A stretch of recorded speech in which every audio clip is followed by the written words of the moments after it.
an investigation into that device. Correct. Okay, so what does that entail? That entails, depending on the device, we have tools that are able to obtain the data from the phones, and then we then take that data, because it could be voluminous, thousands and thousands, hundreds of thousands of pages, and then put it into an easy readable format called Celebrate is the company, and they make a forensic analyzer reader, which makes it easy to look at. So that reader, that's one of the tools, forensic tools you mentioned? That's not the tool that we use. That's what we give out to investigators. The tool that we use is a little bit more than that reader tool, what the functionality that it gives us. But the reader tool makes it easier for the average investigator to look at. Okay, so help me understand this. So a phone is taken as part of the evidence, a search warrant is obtained for that phone, and then you're given the phone itself. Is that right? Correct. Okay, so tell the jury, please, what do you do with the phone? Walk us through that step by step. Depending on the phone, again, if it's passcode protected, if it's not passcode protected, there's different steps that we have to do. We hook it up to the tool. In this case, it would have been Celebrate, again, as a company, and the tool is their Celebrate Premium platform, and that's able to obtain what's called a full file system, which is everything on the phone, everything you can get off of it, as long as there's not encryption on it. What is encryption? Encryption is, how do I describe it? I don't make it easy. It just jumbles up the information. It makes the word "the" look like absolutely nothing that you could understand. Okay. So, as an investigator in the area of digital information, you don't confine yourself just to a cell phone. Would that be right? Oh, that's correct. Okay. So, what other sources of information would you draw upon as an investigator? Someone's social media accounts, Facebook Messenger, Snapchat, all that stuff, anything you would download to your phone. And obviously the phones are cell phones, so you'd want to get the cell phone records from the carrier. Okay. Now, talk to us about how you obtain the information from other sources other than just the device itself. Via search warrant. Okay. And before a search warrant is sent, do you send something else? Yeah, there's something called a preservation letter. What that does is in order for us to get a search warrant, you have to have probable cause, or reason a judge to believe that the information you're looking for is going to be there. So while we're trying to gather that probable cause, we tell AT&T, don't destroy these records under any circumstances for 90 days until you hear back from us. Okay. Now, as an investigator, why is it important to not confine yourself to just the device itself? When I say device, I'm talking about a cell phone. So why would you not confine yourself just to that cell phone? Because sometimes the stuff isn't always stored on the phone. It could be stored on a server, and the computer system, like, again, Facebook, for example, or Instagram, that information isn't always stored directly on your device. It's stored on a server that your phone just accesses. Okay. So is it your goal then as an investigator in computer forensics to gather as much information as possible? Always. And then when you gather the information, what do you do with it? Start talking to the OIC, as it's called, the officer in charge of the case. What are you guys looking for? What do you need? How can we help you, basically? Okay. Now, is every cell phone the same in how they store and transmit data? No, sir. Okay, tell me the differences.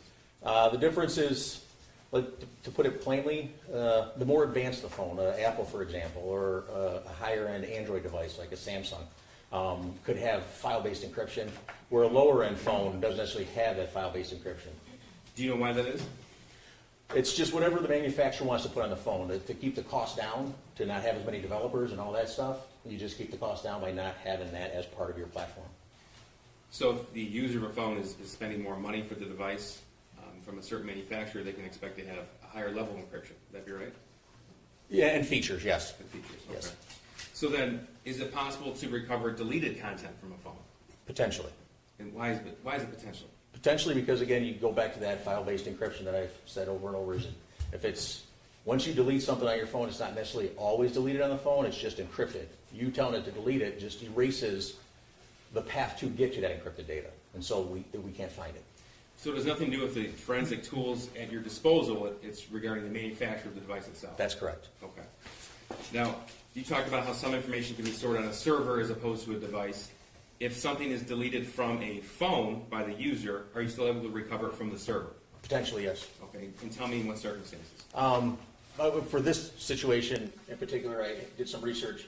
Facebook Messenger, for example, two people are having a conversation. I delete it on my phone. All I do is I tell my phone I don't want to see it anymore. Where Facebook, as the other person wants to see that conversation, won't delete it so that person can still read the conversation on their end of the phone. Okay, so let's say you and I have a Facebook Messenger chat with each other, and I delete that from my phone. If the investigator wanted to recover that information, it wouldn't be on my phone. Is that correct? Possibly, yes, correct. Okay, but then you could send a search warrant to Facebook, to the server, and obtain that information. Correct. Okay. Now, what if you and I both deleted it from our phones? What would happen then? According to what I looked up and looked into Facebook's website, that it won't be available. Okay, so then it's deleted completely if both users of the chat delete it. Correct. Okay. Now, what about deleted text messages on the device itself? Tell me how that works.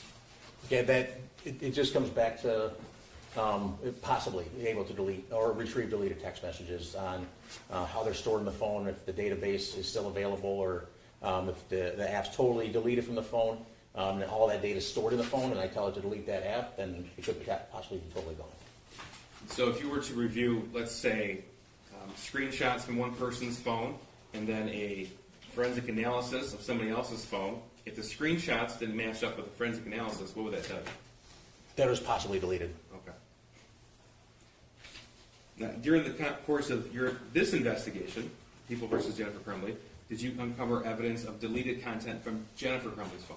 That's correct, yes. Okay, and we're going to get into that later. But before we do, could you tell us just in general terms, what does a cell phone do that maybe a layperson wouldn't know? It's continually working in the background, talking to a cell tower. One, so your carrier knows where you're at, so it can give you the phone call that someone's trying to get a hold of you, or the text message. Or it is updating your email account without you telling it to do it, because the application is just constantly looking for the signal, so you open it and there's the most updated information. So that's when the phone's powered on, right? Correct. Okay, so when the phone's powered on, it's constantly doing things. Would that be right? Yes, sir. Okay. And what about when the phone's powered off? It's doing nothing. It's just off. Okay, so it can't update? Correct. Okay, so when a phone's powered on, is it possible to obtain the location of that device? Yes. How so? Because there's a feature, whether you have an Apple product or an Android product, each one of them has what they call location services, and it's actually to benefit the user of the phone. So, because that information is sold to McDonald's or whatever, and next, you're near McDonald's and your device says, "Hey, I'm near McDonald's." Oh, cool! I'll send you an ad for McDonald's or a coupon for McDonald's. So that's okay. Yeah. So you have, as an investigator, a fair amount of reliability in that because of the capability for somebody's phone to sell the device basically to an advertiser. Correct. Yes. Okay. And are you able to obtain someone's location from their phone based upon other data as well? That's correct. Yes. And how so? Through the carrier themselves, AT&T or T-Mobile, whoever you may have. Again, your cell phone's constantly talking to a cell tower. Then they try to triangulate your position on where you are based on the signal back and forth from each tower. Okay. Now, on an Android phone, for example, it automatically comes with a Gmail account. Is that right? No, you have to make a Gmail account. Okay, you make a Gmail account. Yes. Okay. So if someone were to have a Gmail account, would that also help an investigator determine the location of that device? Absolutely, yes. Why is that? Because again, that information, that location services, is stored within that particular Gmail account that someone might have. So if we would search warrant Google for your particular email, the Gmail, they would have, if that's turned on, the location services would be given to us. Okay. So I want to talk about the evidence in this particular case. There were a total of 7 phones recovered, and I'll go step by step with you. So I'm going to review with you, I'll show you a slide here, of some of the sources of available information. So you see that is the school shooter, his initials. Yes, sir. Now, is it true that you reviewed a T-Mobile phone, last 4 digits, the phone number 1551? That's correct. A Facebook account? Correct. And an Instagram account? Correct. And you were able to determine, and we heard testimony yesterday, that both James and Jennifer Crumbley followed that particular account? That's correct, they did. Okay. So you were able to review not only the shooter's phone, but also social media, Facebook and Instagram for that individual? Correct. Okay. Now, regarding Jennifer Crumbley's electronic information, you reviewed information from 3 phones. Correct. Okay, so we have one listed as an original phone. Are you aware that her original phone was seized on November the 30th in the evening? Yes, sir. Okay. And then you're aware that she purchased what we refer to as a burner phone or a track phone that night? Correct. Okay. And then that's the number, the 947 phone number? Correct, that's right. Okay. Yep. And you're also aware that subsequent to turning over her original phone and prior to arrest, she obtained another phone, Correct. and that was with her same original phone number? Correct. Okay, Yes. so you reviewed that device as well? Exactly, yes, sir. So just so we're clear, when I say you review the device, we're talking about forensically analyzing the data on that cell phone? Correct, yeah, exactly. Okay. You were also able to obtain information from Facebook, from 2 different Facebook accounts? Correct. Okay. And information from a search warrant served on Google regarding her Gmail account. Correct. Okay. And that Gmail account and that Yahoo account, did that include location data? The Gmail account, yes, yes, it does. Gmail account did? Yes. Okay. Now regarding James Crumbley, again, 3 cell phones.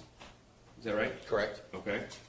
His Instagram account, Correct. his Yahoo account, Correct. his Gmail account, Correct. an email through Charter Communications, Correct, yes. and then a search warrant was served on DoorDash to obtain his DoorDash driving location history. Correct.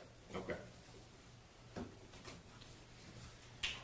Now, your goal with obtaining all of this information as an investigator into digital evidence is to obtain the who, the what, the where, the why, and turn that information over to the officer in charge and ultimately the prosecutors in the court. Is that correct? Correct, everything we can get. Okay.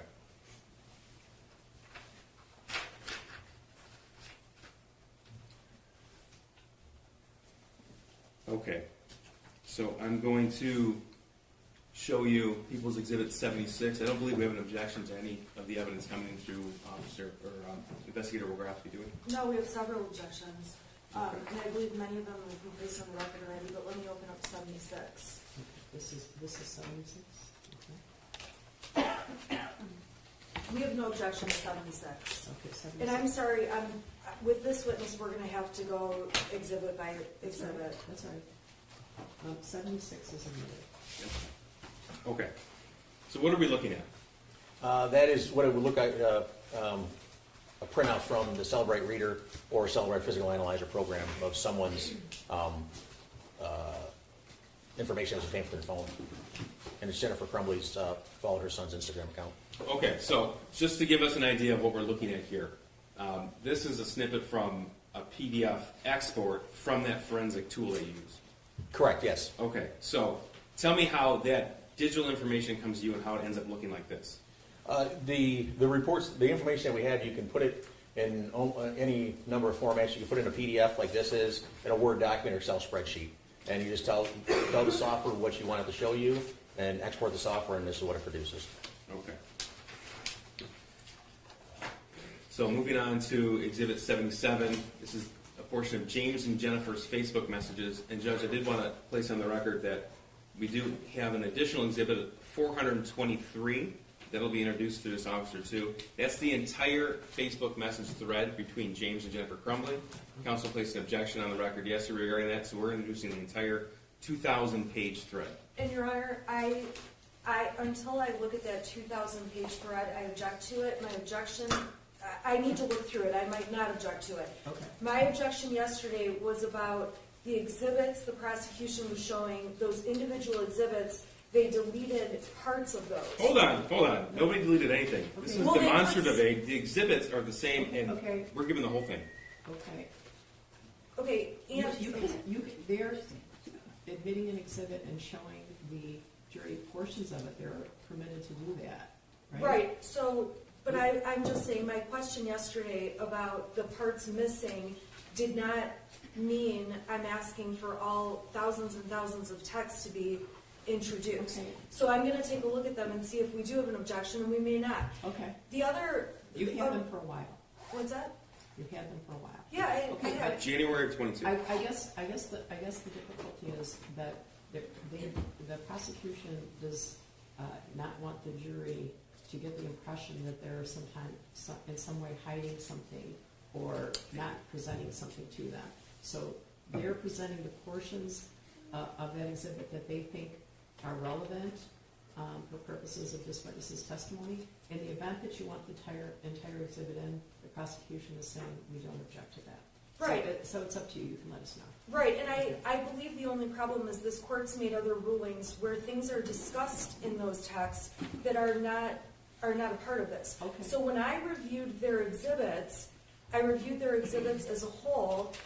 They're allowed to show different pieces of the exhibits, but that didn't mean I was suggesting we just admit the whole thing, because you've made other rulings about, Okay.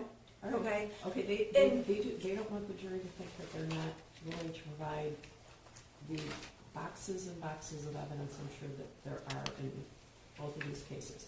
But I'll leave it to you. They want to ask this witness questions about specific portions of those 2,000 pages. They don't want to show the jury 2,000 pages and then ask questions about it. So. I completely understand that. I get that. The other thing I would ask the court is, until the exhibit is admitted, I would ask that the exhibits are not being published to the jury. Yeah. Because- That's Correct. fine. Yeah, Correct. that's fine. Okay, well. Correct. Agreed. Okay, thank you. Yeah. So, I'm sorry, we're on exhibit 78. This is 78. Okay, and Okay. let me just find my list really quick. Okay, so 75 is admitted. In 78, we have no objection to. Okay, yeah.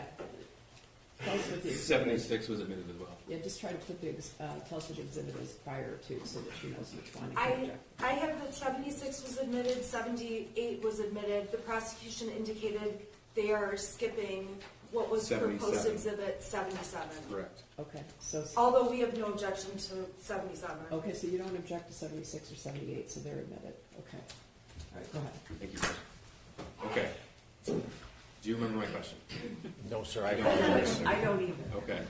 All right. So this is Exhibit 78. It's been admitted. This is from the James and Jennifer Facebook message thread. Okay. So before we get into the content, you talked for a little bit before about deleted content, specifically a Facebook Messenger thread between two people. Correct. Okay. Now, in the course of your investigation, you came to learn that Jennifer Crumbley had a Facebook account, That's correct. and that James Crumbley also had one. That's correct. Okay. Did you uncover this particular chat thread on Jennifer Crumbley's phone? No, Okay. How did you obtain it? through a search warrant to James Crumbley's account. Okay. So, if there is an actual chat history, in this case a 2,000-page chat history between two people, but it's not found on the device, but it's found on the server, what does that indicate to you? That one person deleted it. Okay. And in fact, Jennifer Crumbley had the Facebook Messenger app on her phone. That's correct, she did. Just this was deleted. The chat thread, correct. All right. Now, 78 is a few slides, so we'll go through it together. Okay, we have the date and time up there. We're going to start with March the 9th of 2021. We're going to backtrack a day to give it context, and then we're going to go through late winter, early spring of 2021. Okay. So before we get into this, is it fair to say that as an investigator who analyzes all this electronic and digital information, you're able to provide a digital footprint for the individuals you're investigating? That's correct. Okay, and that's the goal of your investigation, generally speaking? Yes, sir. All right. Blue is who? That is Jennifer. That's Jennifer, okay. So she wrote, leaving at 4 today, what time you done? And that was March 9th at 2:55 p.m. Correct. Okay, now it says UTC minus 5. What does that mean? The UTC is, that people might know as GMT, it's where all time starts in Greenwich, and then it goes plus or minus depending on which way you go from that line. At that time of the year in March, we were minus 5 hours from the start of time. So if you add 5 hours, it would give you what the UTC actual time is on the Earth. So when you see UTC minus a number, that indicates to us that that's real time. That's correct. It's already been factored in. The software did that. Perfect, okay. So March the 9th, you able to get an idea what James and Jennifer were doing and talking about in this conversation? Yes, sir. Okay. So she wrote, leaving at 4 today, what time you done? James wrote 5. He's in green. Correct. And we know that because that's his Facebook ID as well as his name that came with the Cellbrite reader. Correct. Yes, sir. Okay. And she wrote, okay, see you at 5:30. Correct.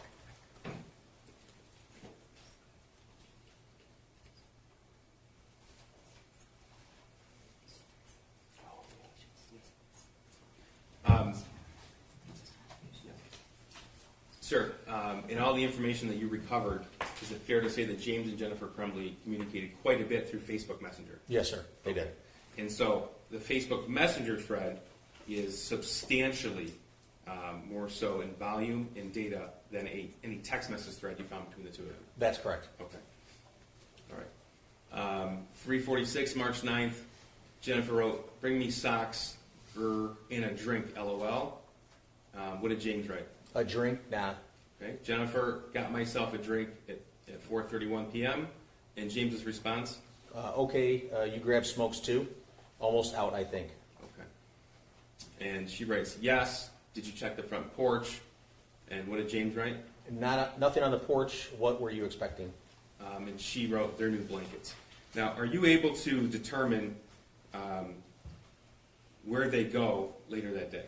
Yes, sir. Okay, so need hoodie, NOL socks. I believe that was supposed to be wool. He wrote hoodie check. What are NOL socks? On my way. Okay, now this is Exhibit 79. Actually, I'm going to approach, unless there's an objection to the photograph found on her phone. I have no objection, but again, I would ask. That's fine. That's fine. Before they, Yeah, I agree with you. Thank you. I agree with you. but no objection to 79, thank you. 79. There are two exhibits on one side, so I'm going to Okay. This is 79, and underneath it is 80. Have you seen those items before? Yes, sir. And how have you seen them? There were pictures on Jennifer's phone. Okay, so I'm going to move to admit 79, I believe stipulation, as well as 80. I'm sorry, can I have a moment, please? Sure. I have no objection to 79 or 80. That's correct. 79 is admitted and 80 is admitted. Now, as an investigator, are you able to tell when you look at a photograph that's saved on a phone where the photograph was taken and when it was taken? Potentially, yes, sir. Potentially. Okay, in what circumstances? If the camera is set to record, that you wanted to tell you the date and time that it was taken and the GPS location of where you're at on the earth. Okay. So 79 and 80 on the screen. 79 is the picture itself, and then in the text box on the right, that's the metadata. Correct. What's metadata? Metadata is, we call it, it's the data within the data. The main data here is the picture of the horse. The metadata inside that data is all the stuff, the camera make, the camera model that's captured that you just don't usually ever know that happens.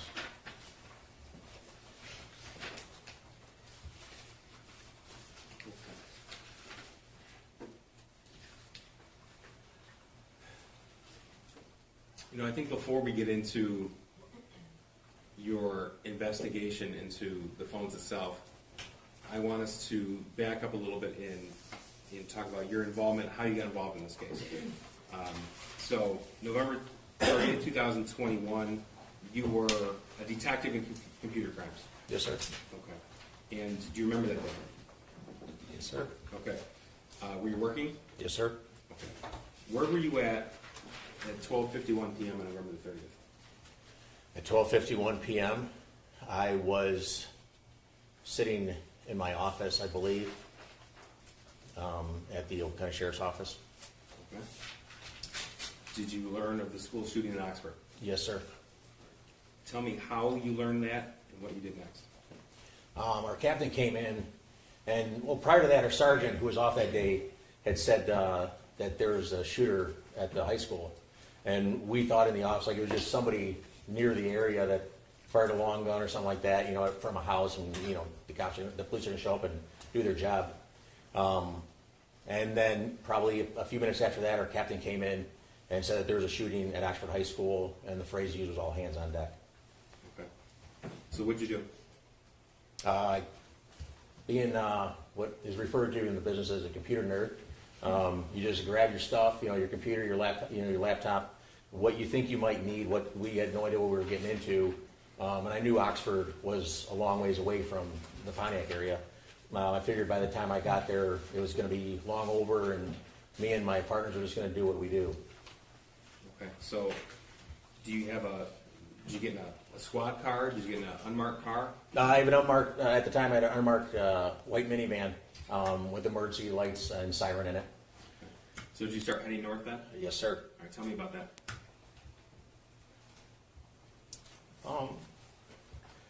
Well, at first it didn't seem real. I remember pulling out of the parking lot, and I looked to my left, and there was some patrol cars coming around the corner. There's the medical examiner's office down there. And I'm like, then it like really came real. Like, holy crap! Like they know about it. It was the state police. I'm like, they know about it. Like this is serious. It's bigger than I could ever have imagined. So I flipped my lights on at that point and just drove north Okay. How fast were you going? as fast as the van will let me. How long did it take you to get there? I have no idea. It seemed like eternity. I can tell you that much. So, Oxford High School, it's a large school. It's one level. It's one story, rather. Yes, sir. As far as area, it's got a pretty big footprint. Okay. So, where did you go when you pulled up? When I was driving there, there was a lot of radio traffic, a lot.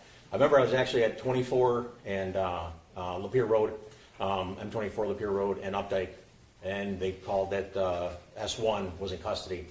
And I was still, I know, a ways off from there. But that, we didn't know what was going on. We didn't know if there was a second shooter, a third shooter, a bomb planted somewhere, so, it just didn't stop. And I drove north on 24. Again, it seemed like eternity. And with every half mile I drove, it seemed like there was another emergency vehicle falling in behind me. Yesterday was described as a caravan. Would that be accurate? Oh, it was definitely a caravan. There was one time I remember we were approaching a light, we were getting closer, and there was, the light had just turned red. So cross traffic was going to start, which obviously is a dangerous situation, being in a car. Actually, the white minivan that no one believes is a police car. And so as I approached, I got up into the intersection. I inched my way in there to stop traffic and hold the intersection. And I counted every vehicle that went past me, and there were 18. Our SWAT trucks, ambulance, patrol cars from agencies that were nowhere even near our area. So tell me what you see when you pull up on the scene. Like I said, there's a lot of chatter on the radio. I wasn't familiar. I'm not familiar with the area of Oxford at the time. I had no idea where the school was. All I could hear was the staging area and Ray Road. And so I'm just thinking, I'm just going to drive north. I'm going to follow this caravan. We're going to go up there. And as soon as I see the Meyer, I'm going to stop there because I have no idea where the heck I'm going. I didn't bother putting in my GPS, of course. And I turn onto Ray Road, and all I see is I see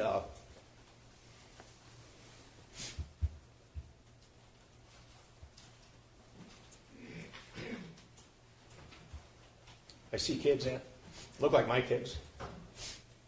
There were girls wearing real, small clothing, and one kid, I didn't have a shoe on. They were coming down the road, coming towards the Meyer, and just like walking across the snow. And I remember God, it was cold that day. I had 2 coats on, and I was shaking when I got out of my car. And there's kids just walking past me, dressed like anybody in this courtroom is right now, they're not ready for the weather. So you said you went to the Meyer on Ray Road? Yes. Did you learn that was the reunification point for parents and children? At the time, I didn't know that was a reunification point. I just saw that there were a ton of kids going there. When I got out of my car, walked down there. They were sending everybody down to the garden area to try to get, the names of people that had gotten to that point.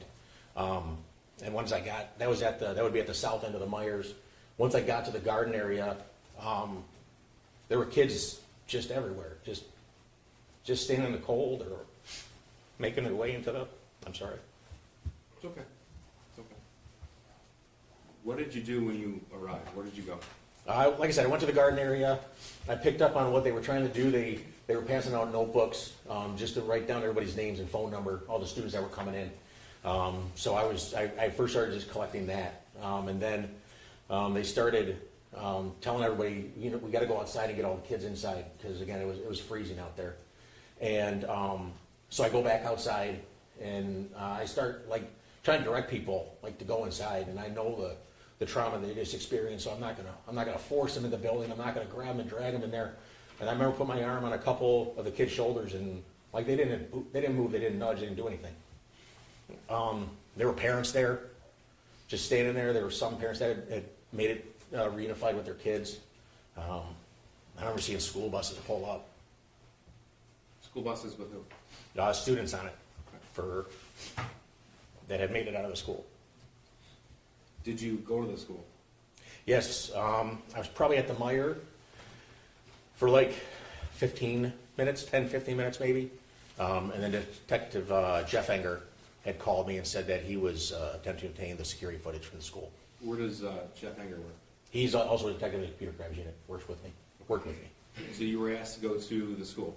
Yes, sir. Why were you asked to go there? At that time, I was a little more versed in DVR systems. Jeff had told me, Detective Enger had told me that he was looking to trying to get that off of there, and he just didn't, he wanted to get it right, of course. And so he asked me to come up there and help him.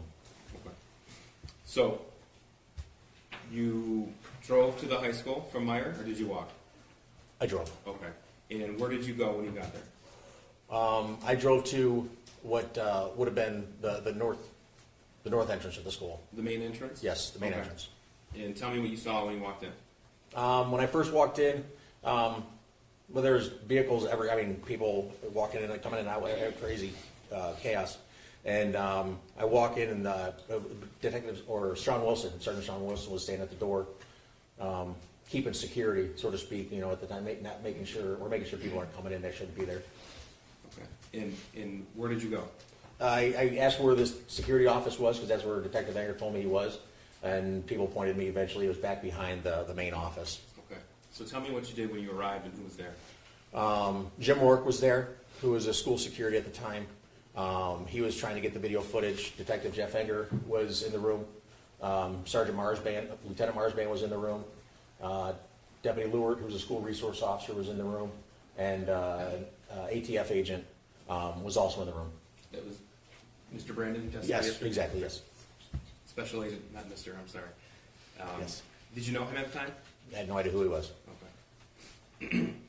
And you said you had a familiarity with DVR systems, that's why you were called. Correct, yes, sir. Okay, so what was your specific role at this part of the investigation? I'll be honest, I wasn't given a direct mission or anything at that time because they were looking for a second bad guy or a third bad guy. And so I knew that people would want to know, the bosses would want to know what happened, like how did, where did it start? Who was it if they didn't know that, or were there more people or whatever? So we just starting to look for the shooter in the hallway that it started. Was the school made safe at that point? They were still clearing the school? No, it was not. Okay.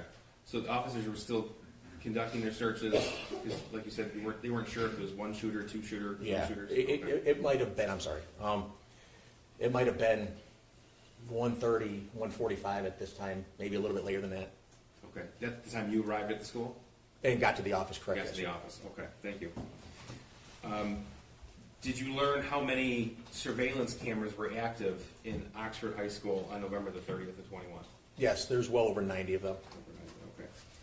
And so it was your job at that point, or your role as you saw, to identify who the shooter was? Correct. Okay, so how did you go about doing that? We started in the hallway, the 200 hallway where it all started, in the bathroom that the shooter came out. And we attempted to backtrack him going in there. I remember it took us like 15 minutes to try to figure out because he had actually changed his clothes. We didn't know who the shooter was. We didn't know his name in the office at that time. He was in custody at the time, but we didn't know. And I remember someone in the office, someone saying, eventually giving us his name, and then saying that he was in the school counselor's office earlier that day.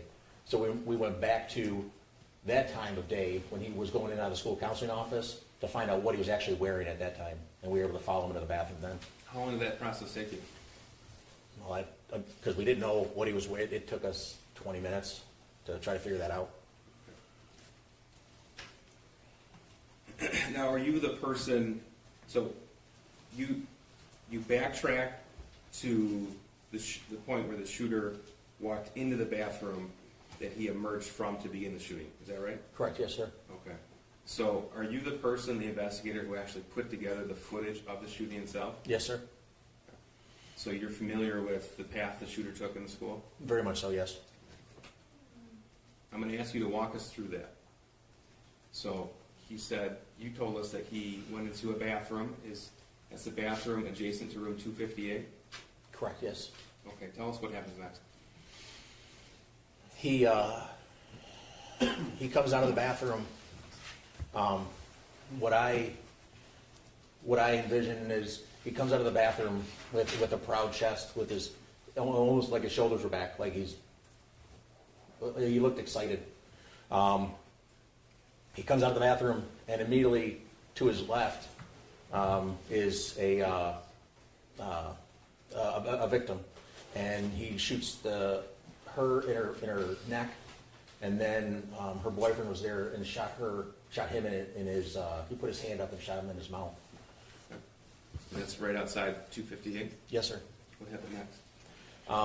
He then quickly turned his gun to a group of 4 girls that were just standing there. He shot Hannah St. Julian, and she immediately fell to the ground. And then he continued shooting in the area that those girls were, and they sort of just like fell on top of each other, because they were hit as well. May I first witness? Sure. This is a map. It's already been admitted. You can use this to describe. What exhibit? That's 5, Judge. Thank you. Judge 5, okay. Exhibit 5. Exhibit 5, thank you. At this point, it's under a minute that all that shooting happened, and then so at that point, obviously, it must have really, again, kicked in, for lack of a better phrase, to the victims in the hallway, and they started running. Then the shooter, with just a one-arm grab, just started firing rounds down the hallway, with no regard for obviously anything, and bullets are flying, and there was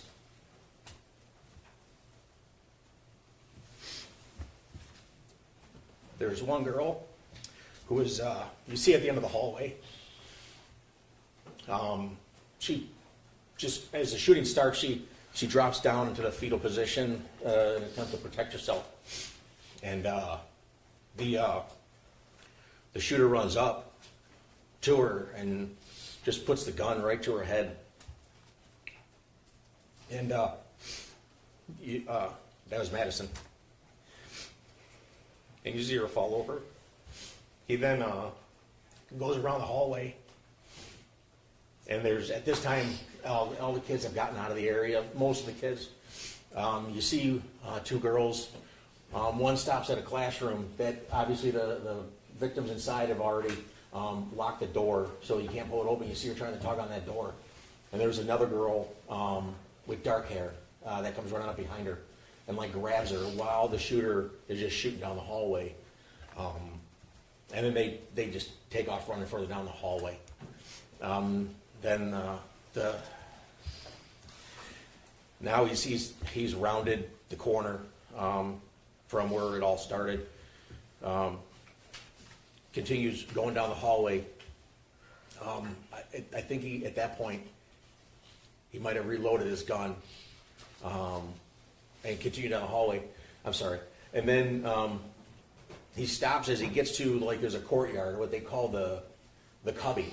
Jim worked on what they call this area the cubby, where the cameras are. And you see Tate Muir, he comes in the door and then just takes a left. He must not have known what was going on. And that's when the shooter leveled the gun, like if you were at a gun range and practicing. Leveled the gun, appeared to look down the sights of the gun, and fired a round. Tate just fell instantly.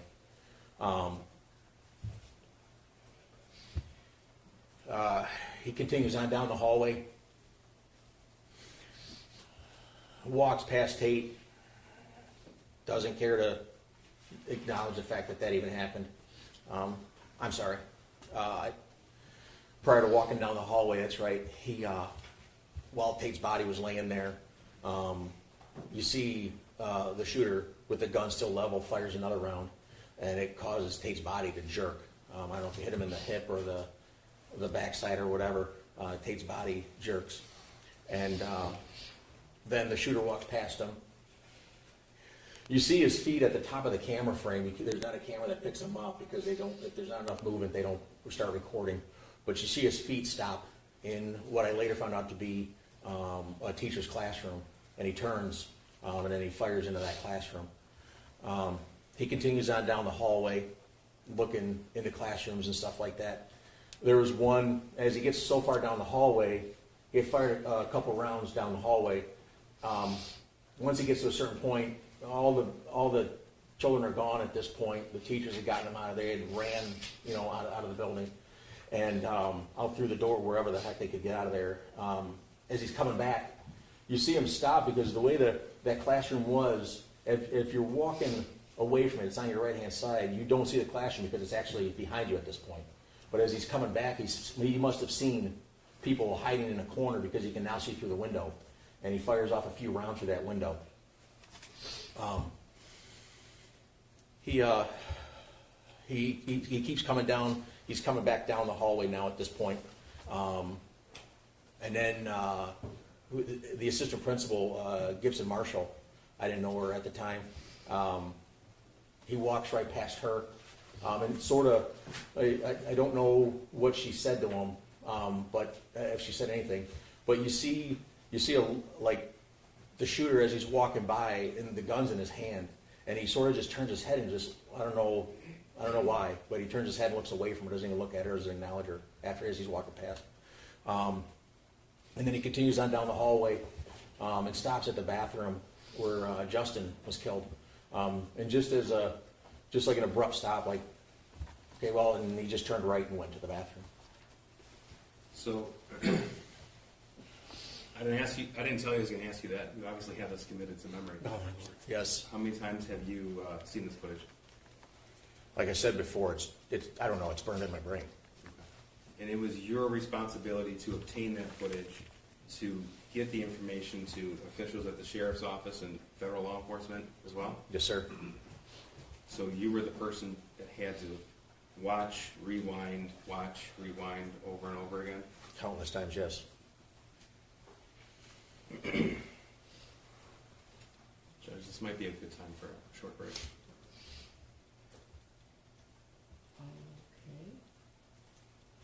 Okay. Your Honor, my client could use a second if we could, please. I'm trying to Okay, we could. okay, I understand. We Thank understand. you. I understand. Okay, so we're going to take a 10-minute break, so if you can be ready to come back here at and Sergeant, I'm in the habit of demoting and promoting people while I'm in the stand. You're Sergeant? No, ma'am, I'm an analyst now. Yeah, I'm a civilian employee, I'm you're sorry. a civilian. I'm sorry, ma'am. You dismissed her. Okay. Yes, sir, ma'am. You are still a witness and still under oath, so you can't discuss your testimony with anyone during the break. Yes, ma'am. Okay? Yes, ma'am. All right, you can step down. All rise for the jury.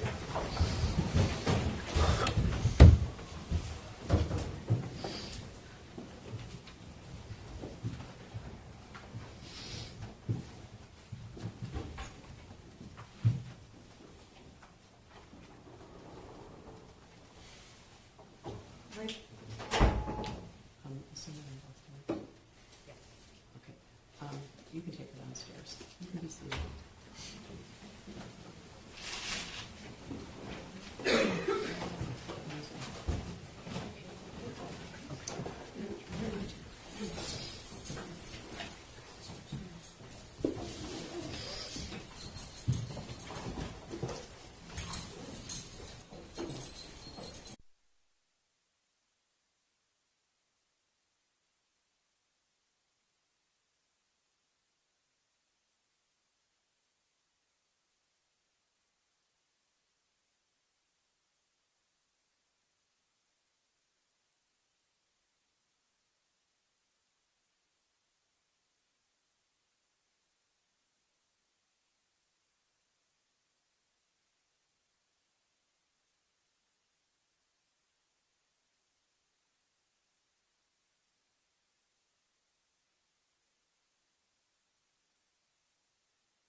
Yes, Judge. Yes, Judge, thank you.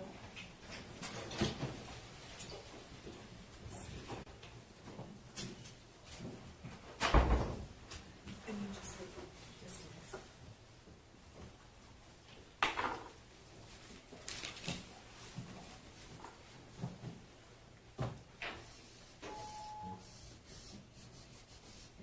Is it, oh, here's the windows. You can retake the stand if you like.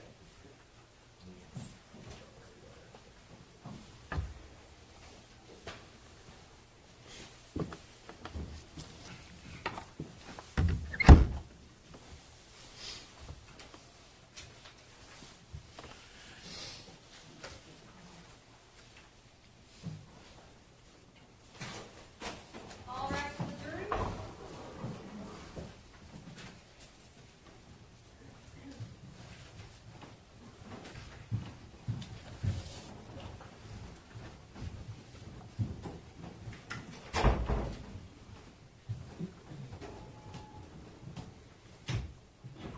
All right, you may be seated.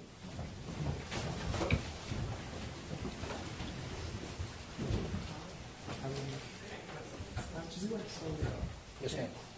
Go ahead. May I proceed, Judge? Sure. Thank you. Okay.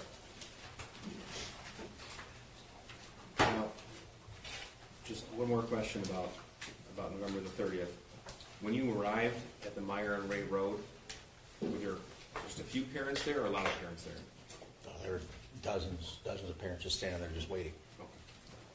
Now, I want to direct your attention now to the late winter of 2021 and the early spring of 2021, specifically how you came to know about information regarding that time period in your review of the defendant's device. So I had already introduced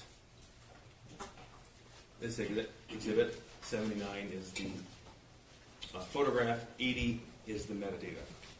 Okay. And if you could tell us, did you recover evidence around this time frame that was of note to you of an investigator in this case? Yes. Okay. So like I said, we're going to start with March the 9th and move backwards from there. May I approach witness? Sure. This is People's Proposed 81. Sir, I've just handed you a map. We were talking about metadata and how it can occasionally give an investigator an idea of where and when a photograph was taken. Correct. Okay, and if we look at the screen here on Exhibit 80, we have coordinates at the bottom of that metadata. Is that correct? That's correct. Okay, and so 81 I've just handed you, that's the coordinates plugged into a map? Yeah, in the good, yes, correct. People move to omit 81. No objection. 81's I'm a- sorry, 80, It's a Google map of metadata. yep, no objection. 81 is omitted. So this is 81 on the screen here, and that tells you, in addition to the metadata, where the picture was taken, where that device was when the picture was taken. Correct. Okay, and again, this is March 9th of 2021. Correct. Okay.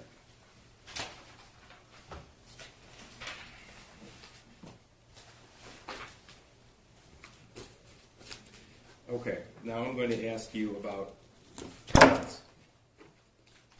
what Jennifer's son was texting Jennifer about on March 9, 2021. May I approach the witness? Sure. This is People's Proposed Exhibit 82. Sir, those are text messages exported from Jennifer Crumbley's phone. Have you seen that in the past? Yes, sir, I have. Okay, and how did you come to see that?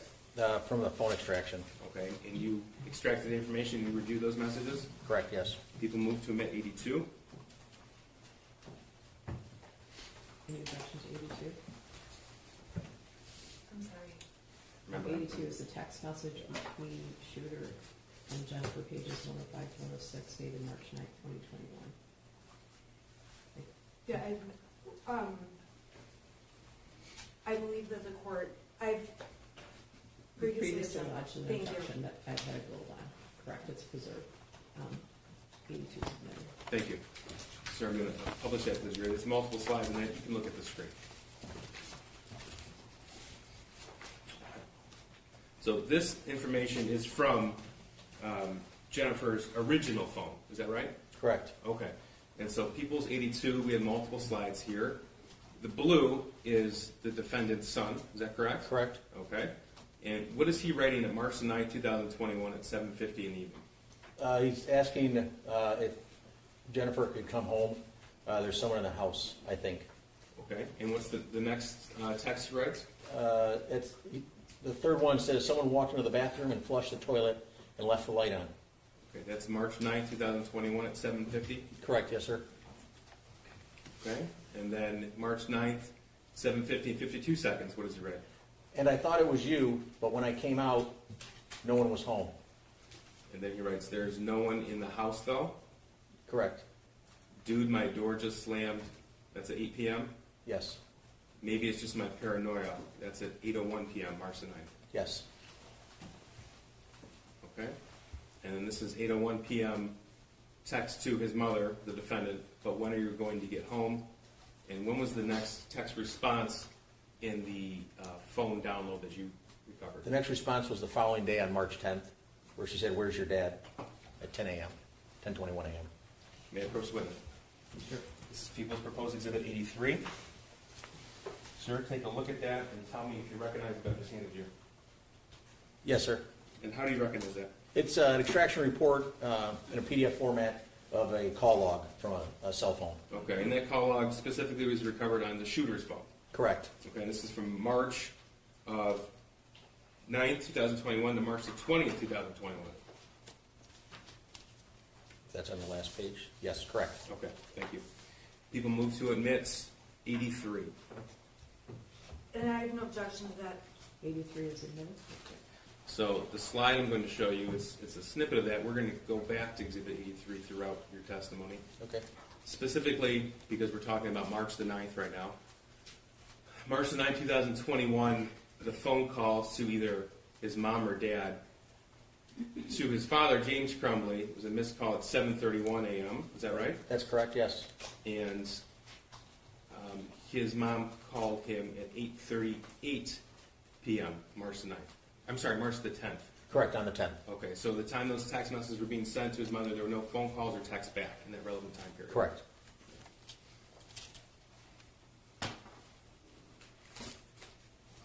Now, I'm going to back up a day to March the 8th to give this context. May I approach the minutes? Sure. This is People's Proposed Exhibit 84. Sir, 84 is the portion of the Facebook thread between James and Jennifer Crumbley, pages 386 and 388 from March the 8th of 21. Is that right? Correct. And you've seen this before? Yes, sir. People move to admit 84. No objection, Your Honor.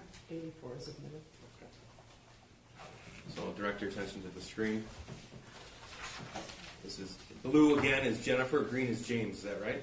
Correct. Okay, and that's because this chat specifically was deleted from Jennifer's phone. That's correct, it was. Okay. So Jennifer's words: Ethan going to bowling. And what does James write?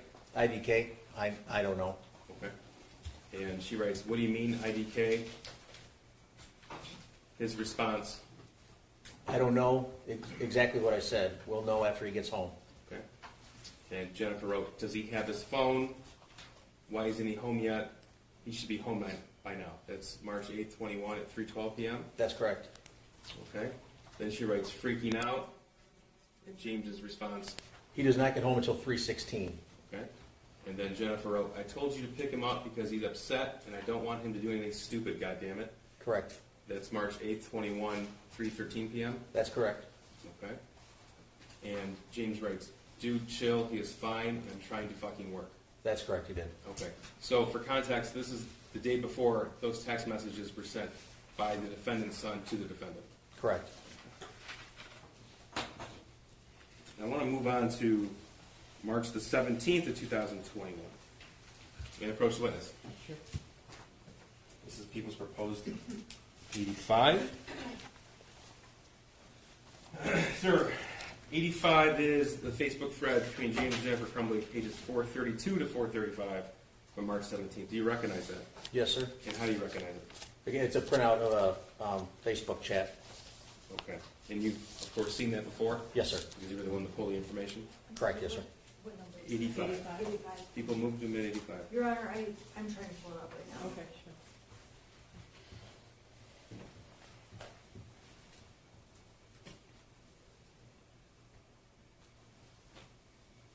It's hard for me to determine from this list, Your Honor, I which believe, exhibits have been subject to previous rulings, just so you know. Thank you, Judge. Your Honor, I do object to 84 because there's portions of it that don't need, are not admissible, in my opinion. 84 is I'm sorry, 85. I'm sorry, 85.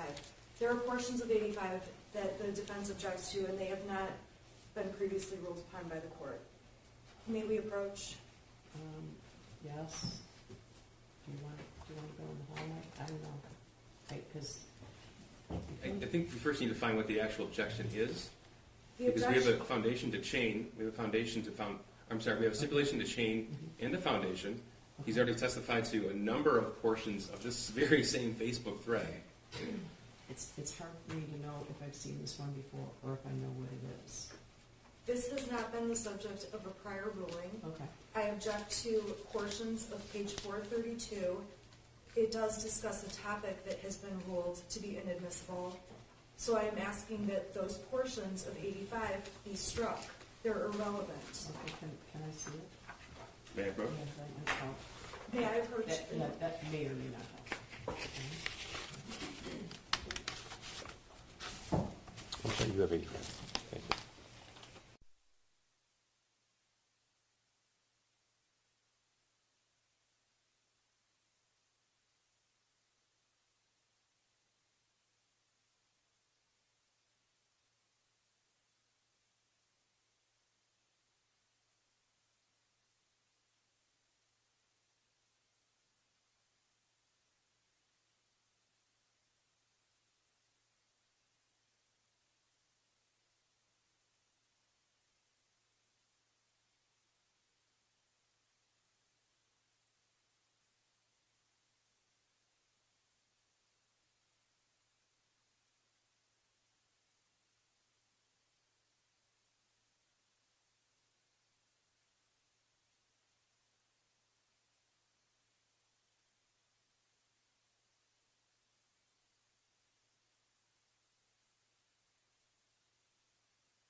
you want to, it's up to you.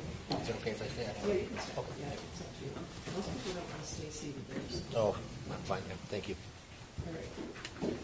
So an issue came up, I'm hoping that we're not going to have to exclude the jury with every exhibit. So some of this I'm relying on memory. So a year and a half ago, some evidentiary rulings were made. This might be an overgeneralization, indicating that the fact that there was alcohol in the home in and of itself was not relevant, right? And then there was a ruling about, I don't think I have prosecutor's attention. I'm listening, Judge. What's your, Sorry. okay, what, Sorry. yeah, what's your, okay, He's just bringing me up to speed. There wasn't room for me to. okay, all right, so, there was a ruling about, Council moved to exclude certain pieces of evidence, and this court made a record that was June the 27th of 22. okay, And in that record, actually it was page 40 of the transcript, the court specifically said, that it was, the court indicated that it was based upon a preliminary examination transcript. As the court recalls, neither party stipulated the exam transcript for the factual basis, and the court indicated that more evidence is being found even as we speak. I don't want to paraphrase because that's not a verbatim quote. okay. And in defense counsel's opening, so to bring the court up to speed on the record, counsel asked to approach and objected to any reference of alcohol. There's one text in this text message thread, or Facebook thread, between James and Jennifer. Jennifer, on March 17th, says, "Gonna get drunk and ride my horse." James responds, "Well, don't get drunk." They have a couple of more text messages in the midst of a conversation that is pertinent to our proofs. And that's because the next exhibit will be text messages from the school shooter to Jennifer Crumbley about seeing demons. And then there'll be evidence of a lack of phone calls, lack of text messages back. And to get back to the court's ruling, the court said no evidence of alcohol or substance use unless it does show some type of parental neglect. Okay. So these particular messages are the same time, the same date, where the defendant's son is experiencing or stating that he's experiencing hallucinating. So this is all relevant. And Your Honor, my point is, on Exhibit 85, there are texts that do not need to be included to make the point that Mr. and Mrs. Crumbley were at the barn and not with their son. We're objecting to the texts that include buying beer, being drunk on a horse. They are irrelevant. They are also irrelevant to someone being a hypervigilant parent. I would consider myself a hypervigilant parent, and I have some cocktails once in a while. That issue is not relevant. The alcohol is not relevant. It's just an unnecessary part of this text to make them look like they're out drinking, when the whole point is that they're out with their horses and not with their son. Judge, it's not counsel's idea of what the point is. No, it's not just that they're out with their horses and not with their son, and there's no crime, there's obviously no crime committed by people with children having cocktails, and heck, this room would probably be in jail, but that being said, the issue is whether or not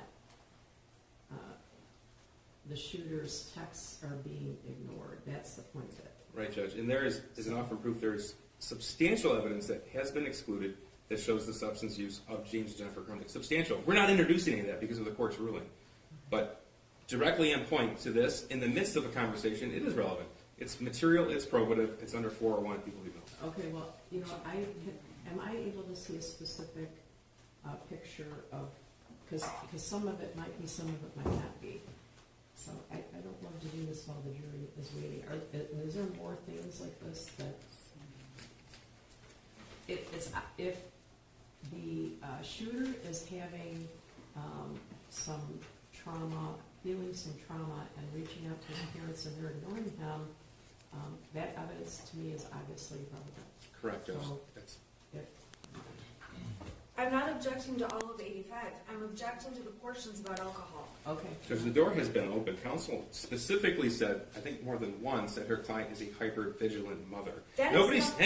Nobody says anything about having a cocktail, but when there's evidence to show that they are drinking when the son is texting things to the mother, no call back, that's important, and it's important to show the jury what they actually did and spent their time on. Okay, can I see the text thread again? And is that the only one because the jury's pulling their heels in it? Is there any more like this? There are more like this. And Okay, well, maybe we need to do this at 6 o'clock tonight. Or should have been raised last night. Okay. Judge, these exhibits were turned over a long time. I know. No. I got all these text messages a long time ago. Okay. I found out what they were planning to use from the boxes and boxes of information. I found that out Ridiculous. on, Okay, you picked excuse this me, on discovery. Tuesday night. Yeah, I've had this discovery, but I can't file a motion to exclude every single line of these things. I filed many motions. Okay. I filed a motion about the alcohol. This part of the text that they told me 2 days ago they're going to use includes alcohol. I'm just asking that the alcohol portion be struck. Okay, I understand that, but I know that there's a lot of exhibits, and I know there's a lot of documents, but we could have had a massive motion and limine fest a while ago, right? So I am loath to make the jury sit there while we're going line by line through evidence. That's very problematic to me. I didn't intend for this issue to take a long time. I thought this would be a simple objection to just take out the text about drinking, and that's it. Okay, so she says, I'm gonna get drunk and ride my horse. Okay, so that might not be specifically relevant, but at what time is he, When she's on her horse, that's when he's texting her. okay, And just because she's on her horse and he's texting her doesn't mean she's looking at the text and ignoring him and saying, I'm going to have a drink instead of a, I mean, okay, my understanding was there was a large period of time where he was texting her and she was with her horse. And then maybe some picture of the horse. I don't know. Correct. Tell me. right, Yes, she's that's on it, her, you're going to hear testimony from other witnesses that the cell phone signal doesn't work out where the horse place Well, then is. that's an argument for counsel to make. It is. Right, but the fact that they're having beers out there with the horses is not relevant to the point the prosecution's even trying to make about the fact that they're unavailable and not responding to their son.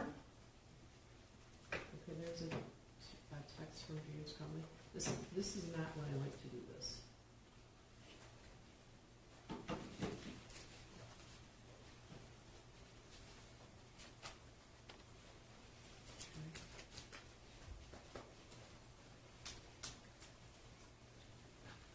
Okay, she says, gonna get drunk and ride my horse. That's at 1:30 in the afternoon. When do you say he's trying to contact her? That was a day during the week when she was at work.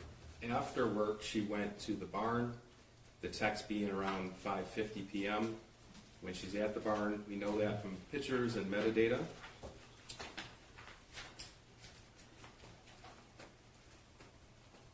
Okay, then cans.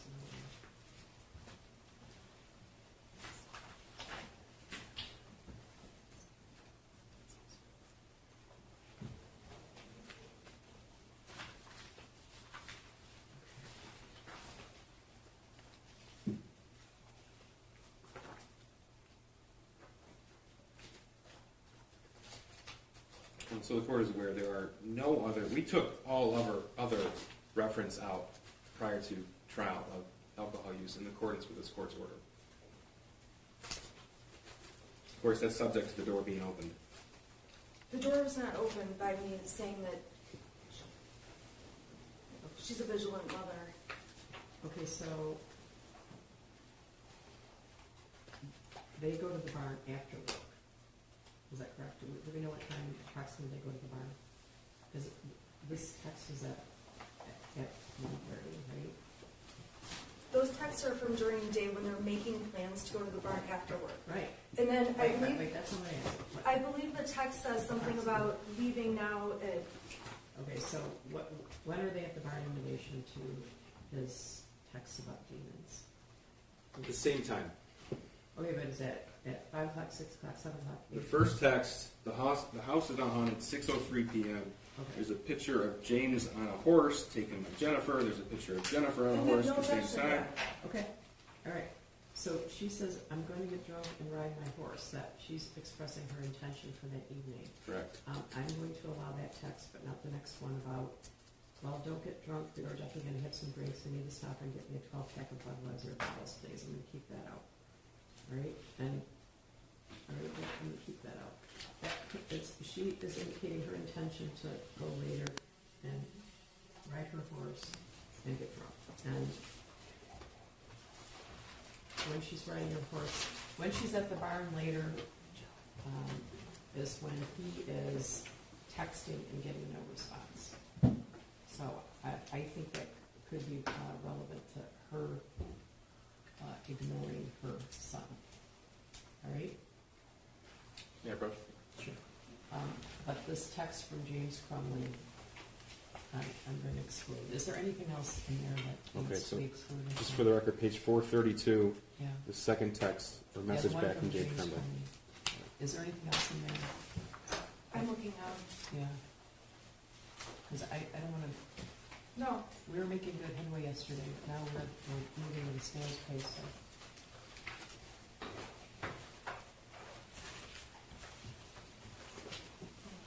well, Your Honor, there's also a text responding to the one about buying beers. Jennifer just says, okay, but glass is not a good idea. I mean, Yeah, you can strike that too, because it's referring to the text above. It's not relevant. so it would just be those two portions. Okay, yeah, can you strike that? I don't know how easy it is to do it up here, right? It'll just take a minute. Okay, all right. This one's Are there any other issues such as this? I'm looking right now, Your Honor. Okay, well, we shouldn't be looking right now.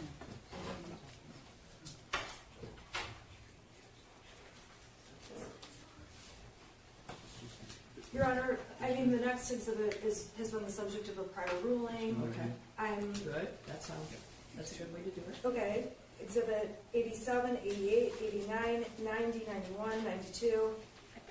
We're trying on the fly Okay. to edit an exhibit Okay, go or an ahead. objection we just got, and now there's like, Okay, I want to find out if there's any looming issues, because we do too. they're going to because give their 10,000 steps here. we do too. Your Honor, I did not think this objection would be such a process. I simply was asking for like one little part of this to be struck, and Okay, objections during trial are common. This is Okay. just a very simple. all right, but is there anything else coming up that would require the jury to step out? There's photos. Well, I don't know what objections to such. I have objections to many photos that are going to be brought in through a different witness, but what are they planning to use? Because I have 450 right now. If I know what's coming, I can tell the court. Okay, well, there's a list of exhibits, and there's, coming after that, after the text messages, are pictures. It looks like there's pictures of James and Jennifer. And we have no objection to those. Okay, I just want to know if, Your Honor, if I could just say, there's Yeah. there's a lot of inquiry as to exactly who we're calling next, which exhibit we're, and this isn't a math formula. We really are changing this organically because we're working. I get it. So we're trying to be cooperative, but things do change. I know, and you're not required to divulge your trial strategy and your order and all that. I'm moving a lot of people around, and I just want to know if there's anything else that needs to be handled right now on the record. The only other objections, I believe, with respect to this witness, at least for the next very long time, are objections the court's already ruled on. So, Okay, thank you. okay, so at least we can get through, this whole page of exhibits with no problem. All right. Okay. Perhaps counsel can meet with us after court today to go over the next proposed exhibits, and then we can see what objections. Oh, okay, yeah, it's just because I don't want to take your time. That sounds great. All right. Thank Okay. you. All right, so, So 85 is modified, and we're, yes. thank you. Okay. Are you ready for the jury? I think so. Okay. You're ready.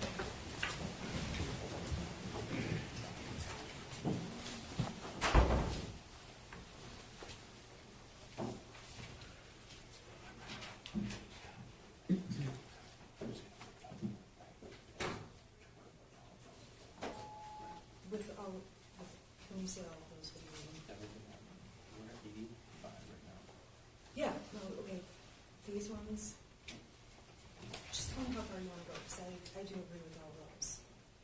up through 100.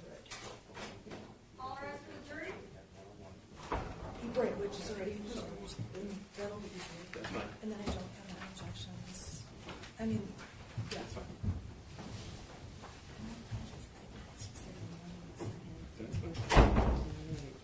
They should. I didn't expect it. Yeah. You may be seated. I apologize, there's a large volume of information, and we want to streamline it for you as much as possible. All right? You're still on your list? Yes, ma'am. Okay, go ahead. Thank you. Okay, we're on Exhibit 84, I think. All right.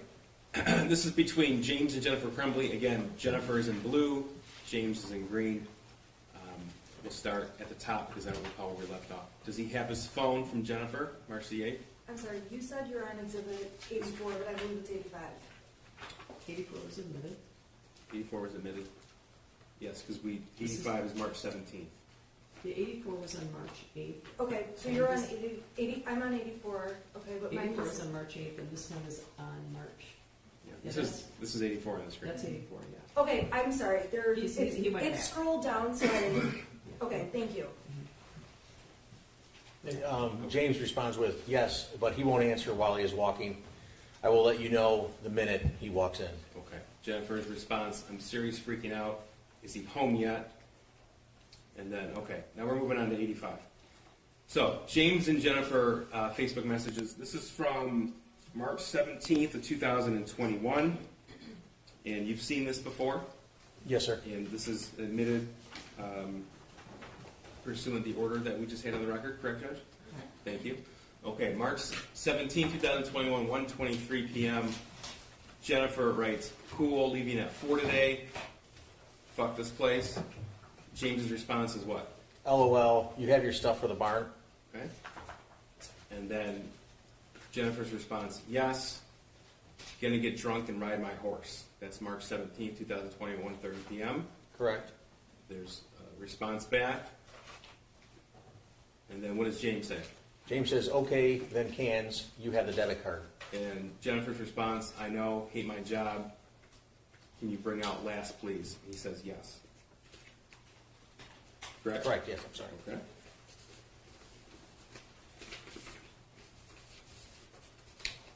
All right.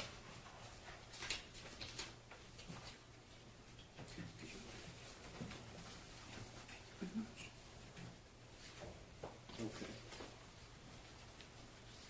Now, on that same day, did you find any text messages from Jennifer's son to her of a concerning nature? This is March 17, 2021. Yes, sir. Okay. This is People's Proposed 86. I don't believe we have an objection to this. No objection, thank you. Is this 86? 86. 86 admitted. Okay. All right. What does Jennifer's son write to her on March 17th, 2021 at 6:03 p.m.? He says, okay, the house is now haunted. And then what? Some weird shit just happens and now I'm scared. Then it follows with, I got some videos. Okay.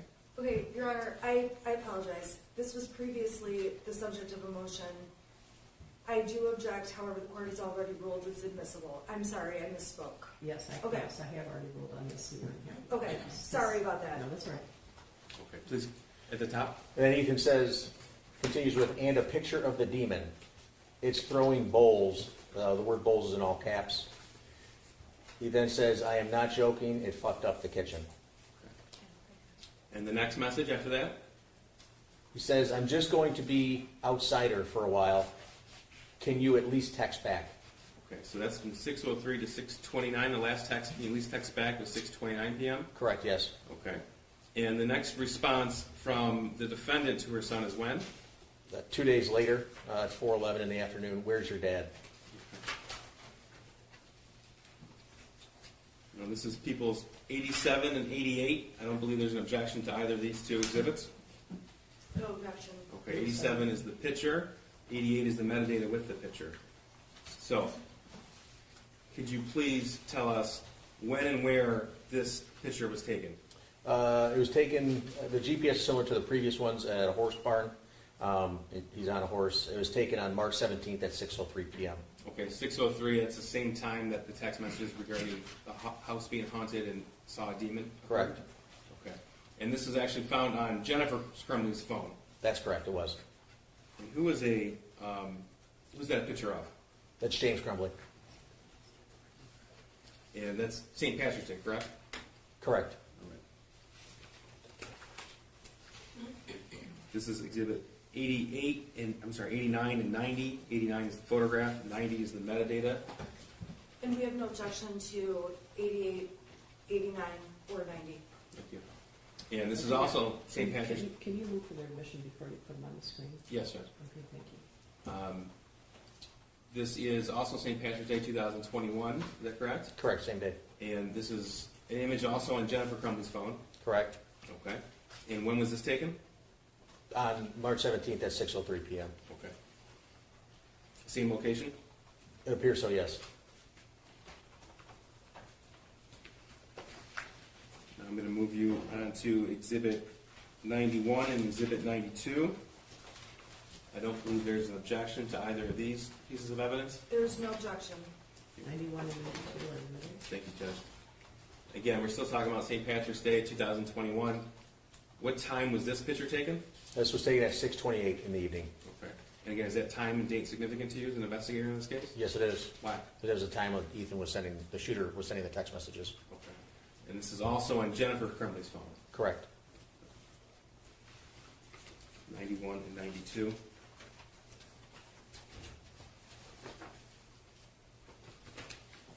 '93 and 94. We have no objection to 93 and 94. 93 and 94 are admitted. Thank you, Judge. Exhibit 93, also a picture captured on Jennifer Crumbley's phone. This is also St. Patrick's Day, 2021, and this is at 6:30 p.m. Correct. Okay. Same location as the other photographs we It just appears so, mentioned? yes, sir. Okay.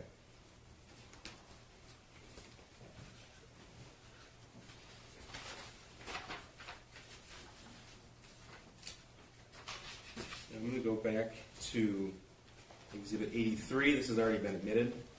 This is the phone log found on the shooter's phone. So the time we're speaking of, those text messages where he sent his mother indication that he was seeing bowls fly off the shelf from the demon, that was between 6:03 p.m. and 6:29 p.m. Is that right? That's correct. Okay. So we already saw that there was not a text back from Jennifer Crumbley, but tell us about the phone logs. What do these show? It shows a phone call from Jennifer Crumbley at 7:24 p.m. Okay. So that's about an hour and a half after he texted about the house being haunted. That's correct. And that was a 19-second call? Correct. Okay. Now I'm going to move on to March the 19th, 2021. This is a Facebook conversation between James and Jennifer regarding their son that day. This is People's 95. I don't believe we have an objection to this. No, there was no objection.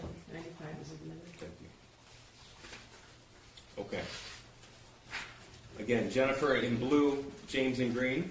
Correct. Okay. She said, "Is he awake?" And what did James respond? James responds with, yeah. Jennifer wrote, "How is he?" James then responds with, he woke up looking like he had way, in all caps, W-A-Y, too much to drink last night, complaining about a headache. Okay. And then her response is, "Well, he was really worked up and out of control, so I can see why." That's March 19th, 21, at 9:41 a.m. Correct. About 48 seconds later, she wrote, "All I know is he needs to eat, go to work, and work hard and not complain, and he can get his stuff back." Correct. And then March 19th, later on, you responded and didn't get it. That's Jennifer Crumbley's words? That's correct, yes.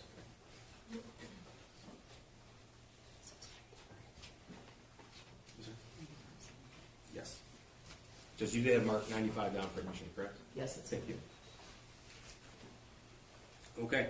Now, the next day, March the 20th, did you find text messages from the school shooter to his mother, the defendant, of a concerning nature from that day? Yes. This is Exhibit 96. I believe this was subject to a previous ruling. Any objection, aside from what was already admitted? No.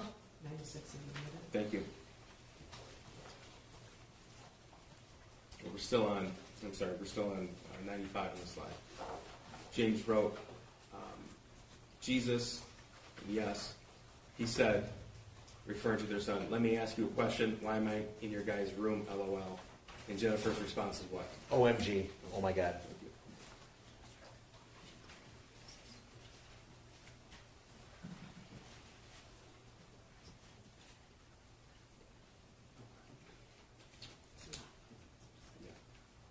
Just- Which exhibit is I have to back up just a little bit, Judge. Sorry, thank you.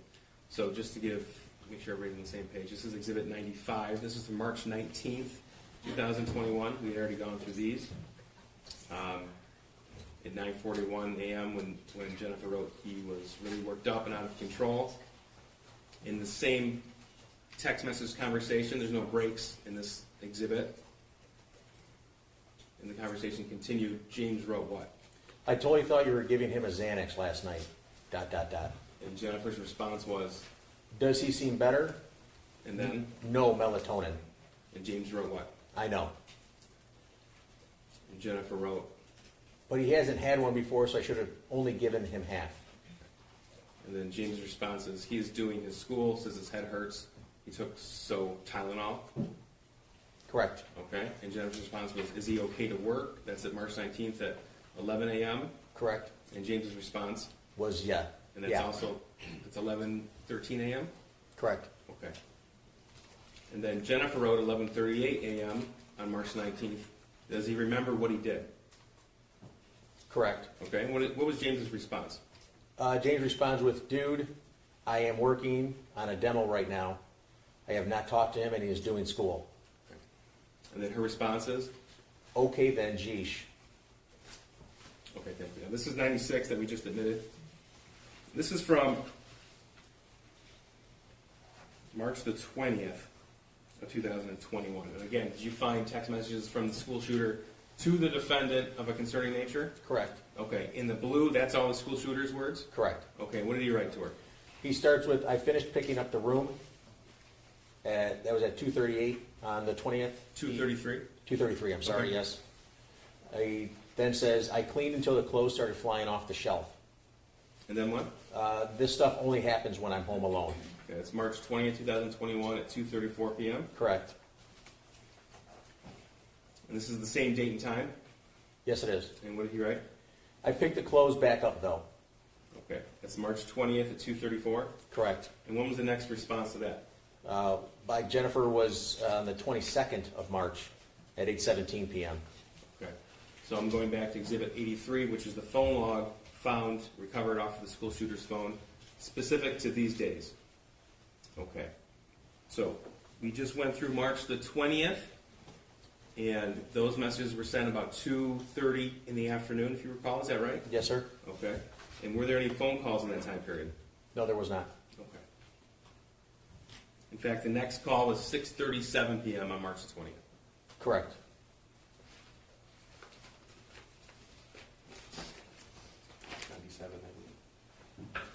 No objection. Oh, sorry, you can say the numbers and that's no objection. 97 and 98, Judge, I believe would be admitted. We have no objection. 97 and 98 are admitted. Thank you. So, sir, were you able to tell where James and Jennifer Crumbley were yet again on that day? Yes, sir. Okay. This is 97 and 98. 97 is the photograph, 98 the metadata. This is March 20th, 2021 at 1:51 p.m. Correct. Okay, and if you recall, the text messages from the school shooter were sent to his mother about 2:30 in the afternoon. Correct. Okay, so tell us where Jennifer and James Crumbley were at this date and time. They're riding the horses again.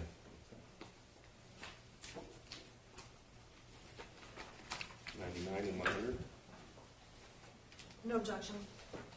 Is it 99? and 100. No objection to either one? No objection to either one. 99 and 100 are admitted. Thank you, Jeff. Okay, now this was taken off of the last picture. Was taken off of James Crumbley's phone, 97, 98. That's correct. 99 and 100 were taken off of Jennifer Crumbley's phone. Correct. Okay, so the capture time here, March 20th, 2021, 11:58 a.m. That's correct. Okay, so then that would indicate to you that they were at the barn at least from that period of time until at least 1:51 p.m. Correct. Okay.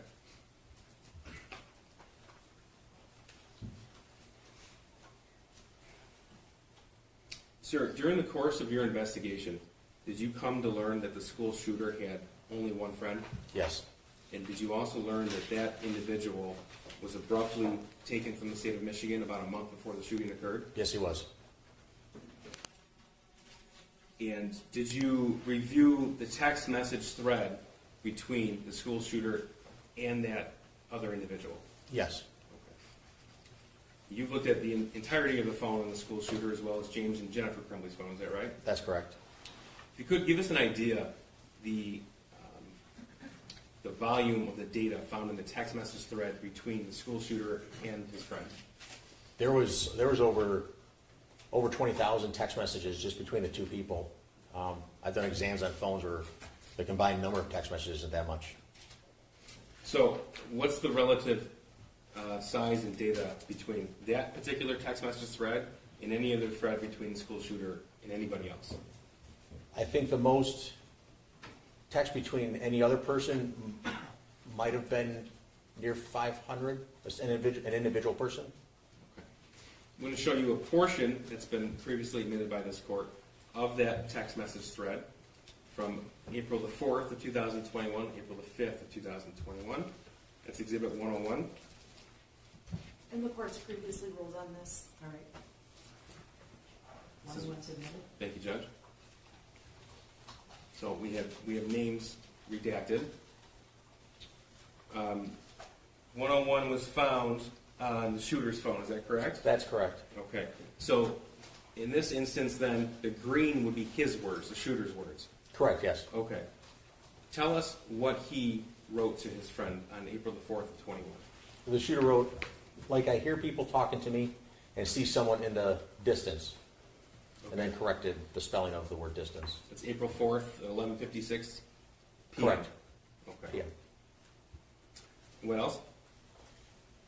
The shooter said, I actually asked my dad to take him to the doctor yesterday, but he just gave me some pills and told me to, quote, suck it up. And then what?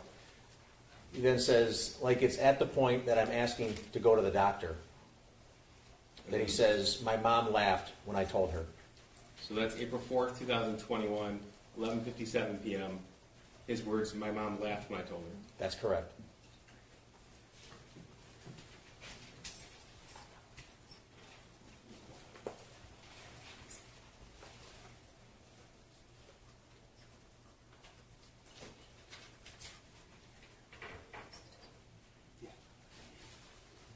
Okay. Now, April the 5th at 12:06 a.m. So we were looking at a conversation right up until midnight on April the 4th, and now we're in the early morning hours of April the 5th. What did the shooter write? Shooter wrote, but I'm having bad insomnia, RN, for right now, and paranoia. And then what? He then says, I need help. Okay. And the next slide, or the next text? I was thinking, I calling 911 so I could go to the hospital. And then there's a response from his friend on April the 5th Correct. at 12:12 a.m. And then what did the shooter write? The shooter writes, but then my parents would be really pissed.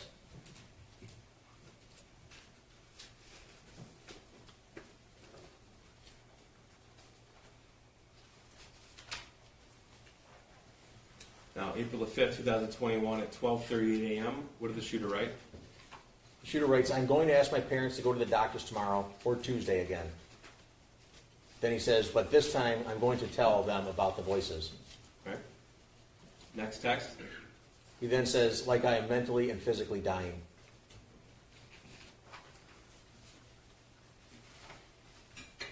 Okay.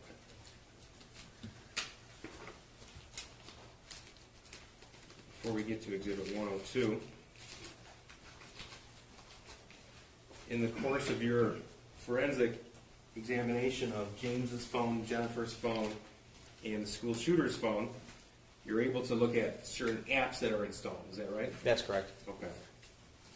And did you discover if an app called Life 360 was installed on Jennifer Crumbley's phone? Yes, it was. Okay. And what is Life 360? Life 360, it's a tracking app that friends and family can install on their phone so they can know where they're at. I have it on my phone, and there's a family group, and my kids are on it, and I'm on it, my wife. Did you find that app on James Crumbley's phone? Yes, it was. And through that app, you can see where someone's at and where they've been. Is that right? That's correct. And you looked through the school shooter's phone as well, the defendant's son. Correct. Was that app installed on his phone? No, it wasn't. So it was just installed on James's phone and Jennifer's phone. Correct, it was.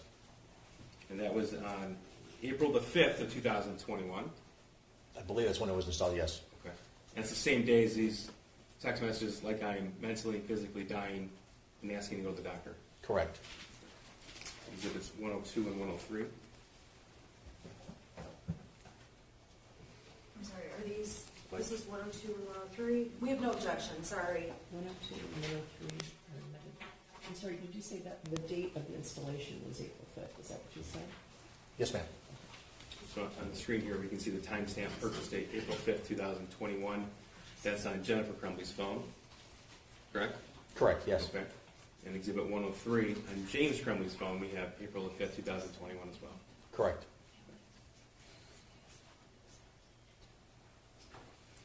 During the course of your evaluation of all the electronic information, digital evidence available to you, did you uncover evidence in the spring of 21 of Jennifer Crumbley talking to a friend about what she saw as depression in her son? Yes.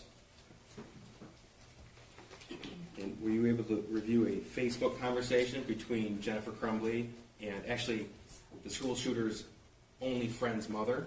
Yes. Okay. So I want to make sure that I'm clear with you. In April of 2021, which is the same month of these text messages, Jennifer Crumbley texted her son's only friend's mother, correct? Correct. Okay.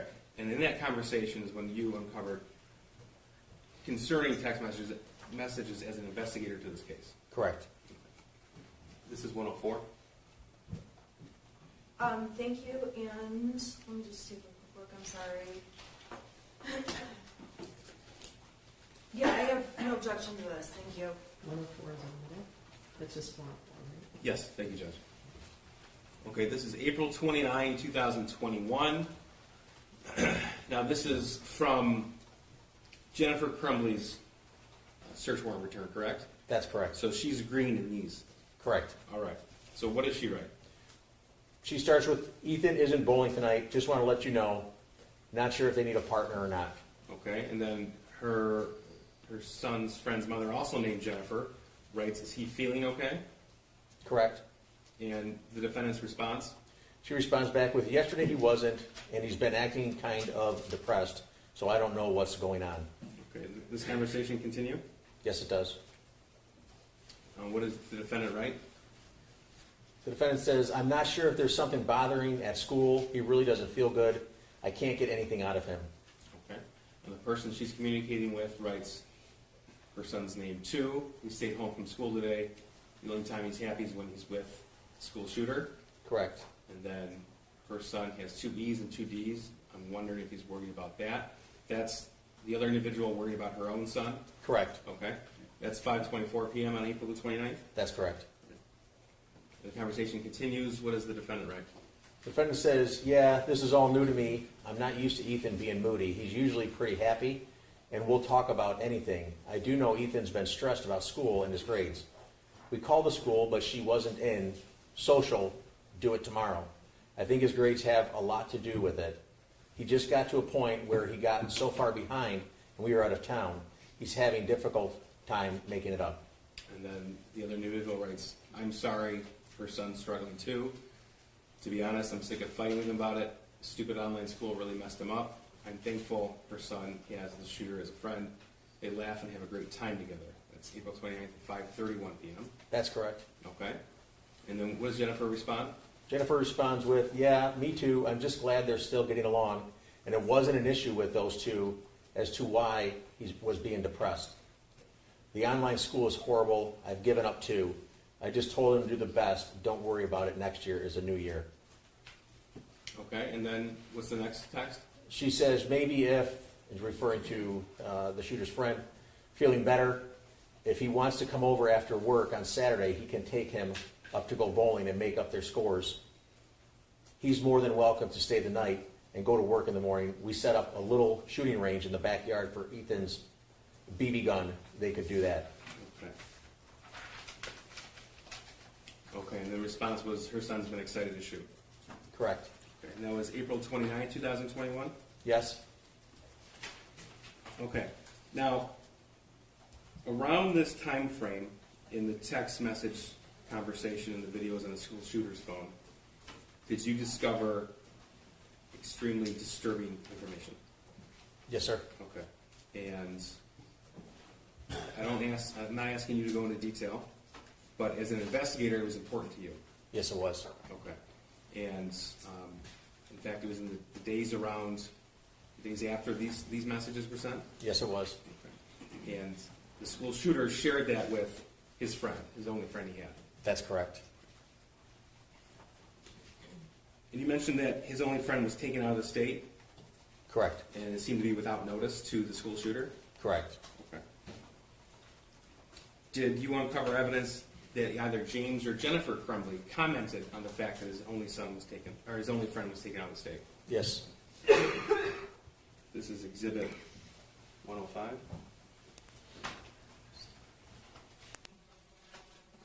Yes, I have no objection to 105, thank you. 105 is admitted. And you said that was around about a month before the shooting in Oxford High School? Yes, it was. Okay. So, this is from Jennifer Crumbley's Facebook, again to the mother of her son's only friend. Correct. Okay, and this is October 31st, 2021, 9 o'clock in the morning? Yes. Okay, and what does she write? Jennifer writes, James filled me in on Ethan's friends last night. I'm so sorry you guys are having to make such a hard decision. Please let me know if you need anything. Okay, and then November the 3rd, she wrote what? She says, how are you guys all doing? Been thinking of all of you a lot. Okay. And you know from your investigation, this is the time frame when the shooter's friend was taken out of the state? That is correct. Okay. In this conversation, November the 4th, that other individual writes what to Jennifer Crumbley? She writes, hi Jen, we're doing okay. It was the hardest thing I've ever had to do. I worry about him constantly and miss him terribly. I know that he's where he needs to be to get better though. Thanks so much for checking on us. I appreciate you and your family. She's referring to her son, the shooter's friend, was only happy and relaxed with you guys. And in response? Jennifer responds with, please keep us updated. I know Ethan misses him. If you guys need anything at all, please don't hesitate to ask. And that was, again, in November of 2021 before the shooting. Correct, on the 4th, yes. Okay. Now I'm going to direct your attention to the days around the shooting and what you were able to obtain as far as a digital footprint of the Crumbley family. Okay. Starting November 26, 2021, is that date significant to you? Yes, it is. Why is that? That was the day the gun was purchased. Okay. And we heard yesterday that the gun as in the murder weapon? Yes, sir. Okay. That was a 9mm Sig Sauer handgun? Yes, it was. Okay. That's been admitted in evidence, and we heard it was bought from a firearm store in Oxford. That's correct. Okay.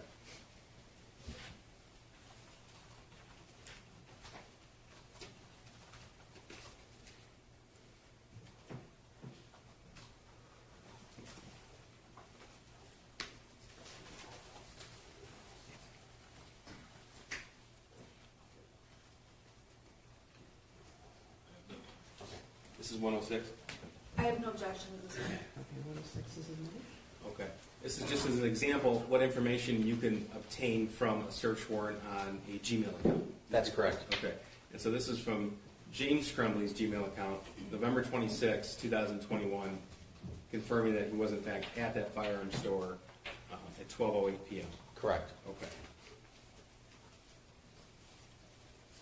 Now, we talked about obtaining locations from somebody. This is 107. We have no objection. 107 is admitted. Before we get into 107, Exhibit 417, it's a video.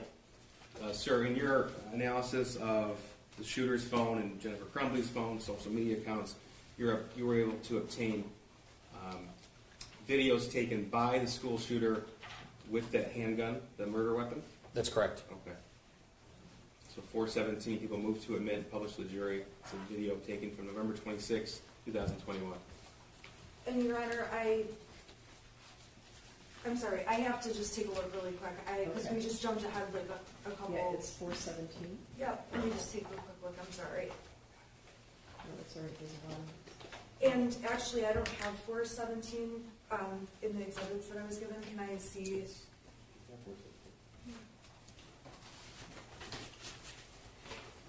It wasn't on my hard drive that I was given. Okay, Your Honor, I have no way to play this, and I don't have this. All the Can I exhibits just are- have? it's a very short video.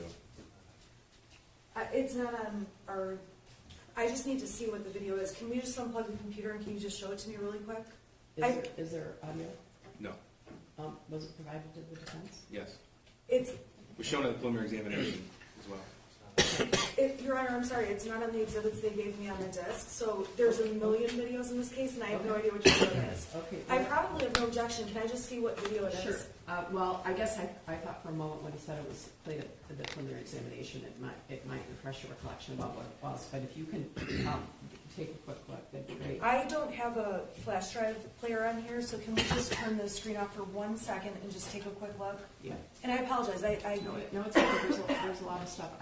I don't want to release the jury because their lunch is not made. I haven't made your lunch. oh, yeah, sorry, yeah, sorry. I'm having lobster. Okay, and so this is 417, 417. okay.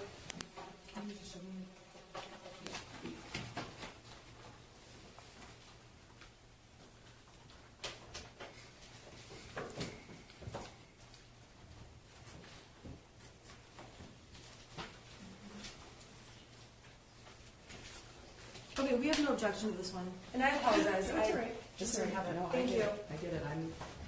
That's a lot of stuff. Okay, so 417 is admitted.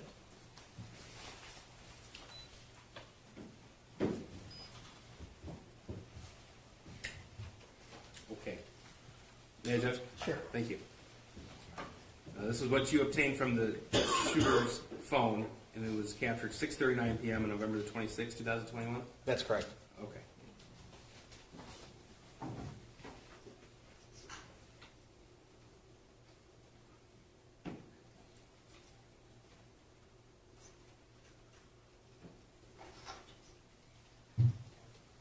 So that video was taken the evening the firearm was purchased, Correct. and that is in fact the murder weapon, the 6-hour 9mm. Yes, sir.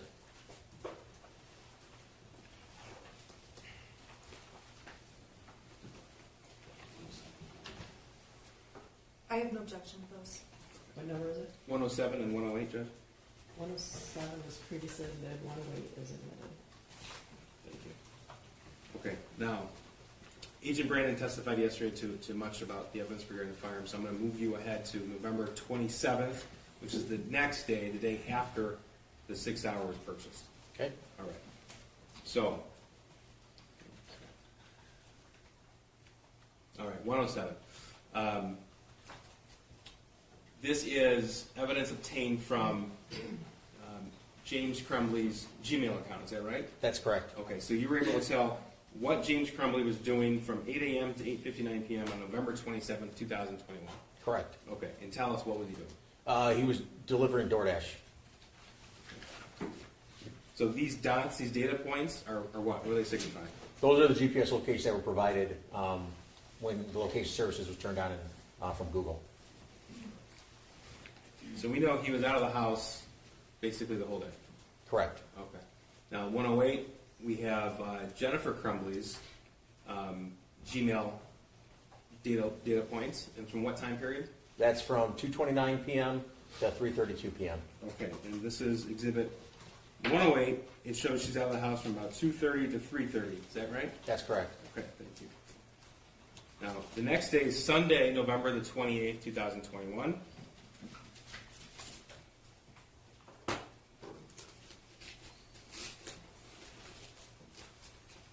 Could you get a feel for what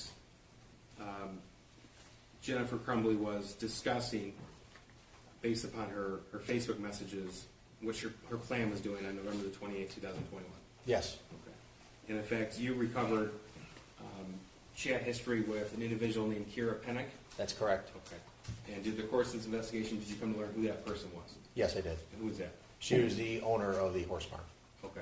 That's the horse farm where Jennifer and James Crumbley would board their horses? Correct. Okay. So she's going to testify later on in this trial, but you reviewed their Facebook chat history? Correct. Okay. So that's 109. People who commit 109. Your Honor, can I just have one moment? This is a, It says it's a thread between your client and Kira Pennick on November 28th. That's what the reports to me. okay, and the exhibit that I received from the prosecution is 967 pages long. So I'm thinking that what I got is not. It's what- pages 930 to 933. We're not going to go through 1,000 pages. Well, no, I'm Well, just, let's do it. okay, I'm sorry. So what pages are they admitting as things? 930 to 933. Okay, 9:30 to, okay, give me just a moment. I'm Okay. sorry. I got the whole file, like, It's on the exhibit list with Yeah, the but pages. the exhibit list indicates, this exhibit list is what I got on Tuesday. I'm not sure when it was shared with the defense, if it was the same day or not, but it says pages 930 to 933 are the only ones they're seeking to highlight. I know, I'm just scrolling. Okay, go It's just taking me a little bit to scroll through.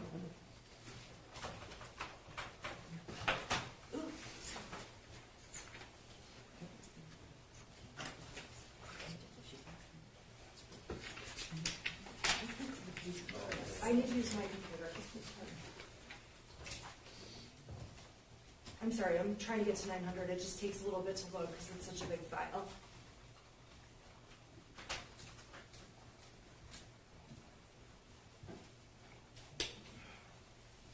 Okay, so it's pages 901 to, 930 to 933. Exactly what was written on the exhibit list. and I'm trying to get to the pages. The file they gave me is much larger than 3 pages. Okay. The exhibit On is, every other exhibit, they have narrowed it down, and this one is much bigger. I just need a moment. okay, you're good, you're good. The exhibit list says, the pages that they're. I know, but I can't pull it up fast enough because my computer's, I'm trying to go as fast as I can. Okay.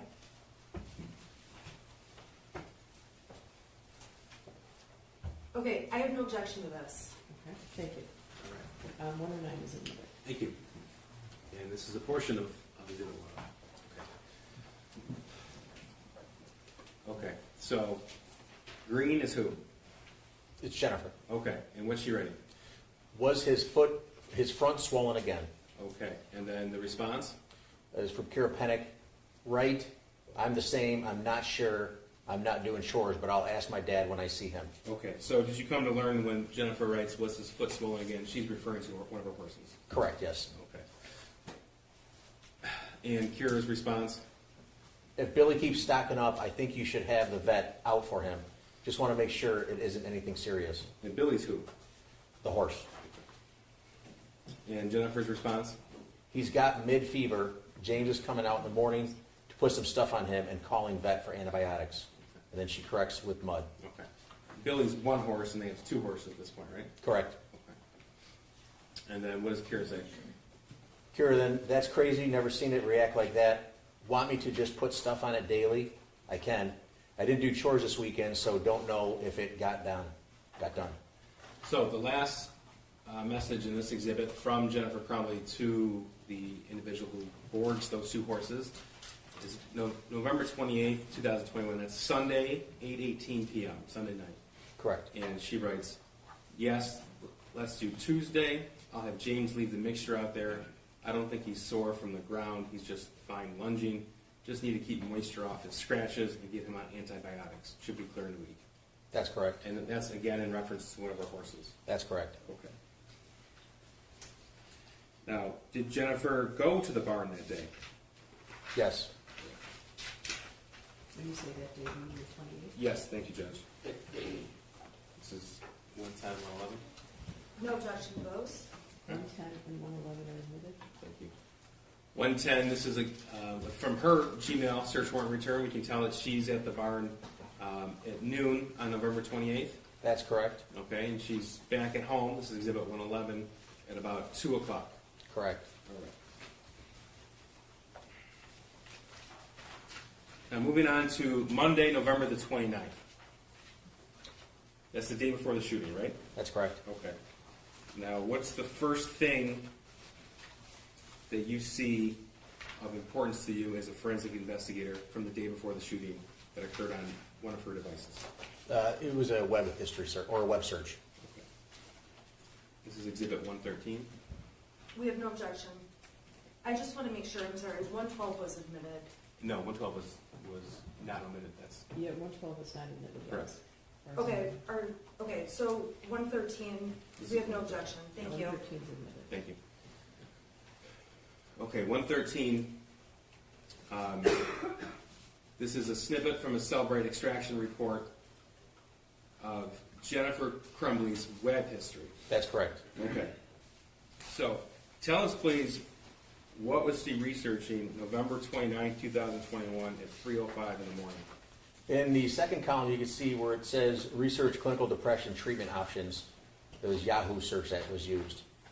Okay. In the third column, you can see exactly that's what was in the URL bar, the web address bar that you typed And that's the day before the shooting in the early morning hours?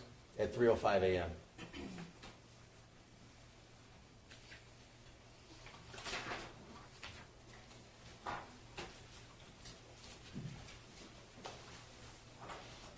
All right, now let's talk about the Facebook conversation between James and Jennifer from later that day, Monday the 29th. This is 114. I'm sorry. I have no objection. 114 is admitted. Thank you.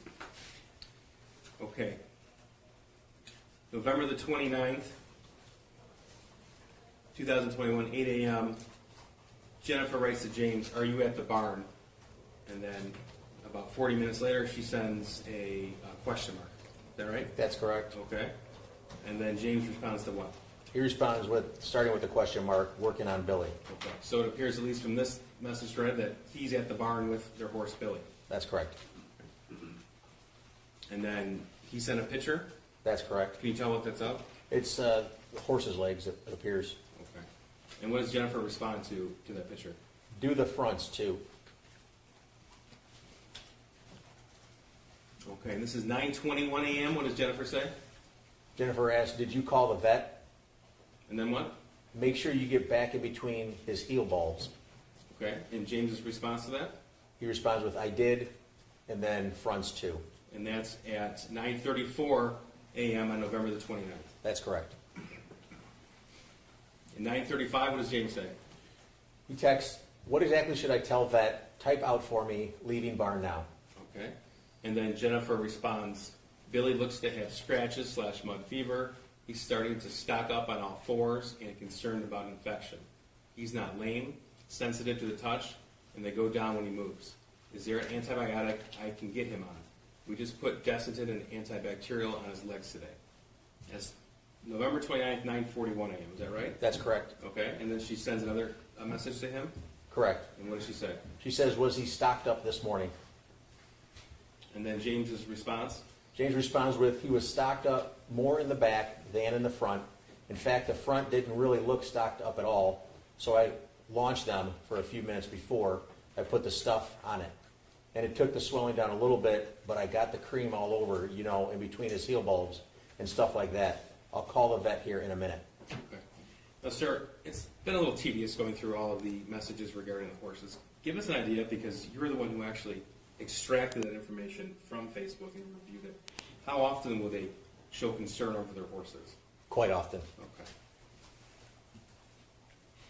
Okay, and Jennifer's response, this is the same conversation, November 29th at 9:58 a.m. She responds with, it made sense, LOL. Okay, and then James responds more about the horse, is that right? That's correct. Okay. And Jennifer responds to that message, Yes, she did. and that's at 10:15 a.m. Correct. Okay. Now, this same day, same time period, did you uncover evidence that someone from Oxford High School left a message for Jennifer Crumbley? Yes, correct. Okay. And in fact, that was at 9:41 a.m. That's correct. Okay, so that was in the midst of the Facebook conversation between James and Jennifer about their horse. Correct. Okay. And were you able to obtain that voicemail from Jennifer Crumbley's phone records? Yes. Okay. People move to admit 115. No objection, Your Honor. 115 is admitted. Thank you. Hi, Ms. Crumbley. My name's Pam Vine. I'm calling from Oxford High School, and I'm here with Metadata and Ethan counselor. I was just calling to let you know that we just spoke with Ethan, had a really nice conversation. One of the teachers had sent an email to the office that she was concerned because Ethan, when she was walking around the room, checking assignments, but he was on his phone looking at bullets and that sort of thing. So she just wanted to have a conversation. We did. He said he's at the shooting range with you this weekend, and we were like, yeah,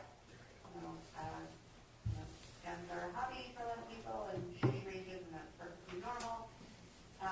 And that we just wanted to make sure, had a conversation with him about the things he searches at school, and things versus searching at home, like Mr. Hopkins gave a good example of like if a teacher makes beer at home, perfectly normal and healthy, but can't be using searches for making beer at school.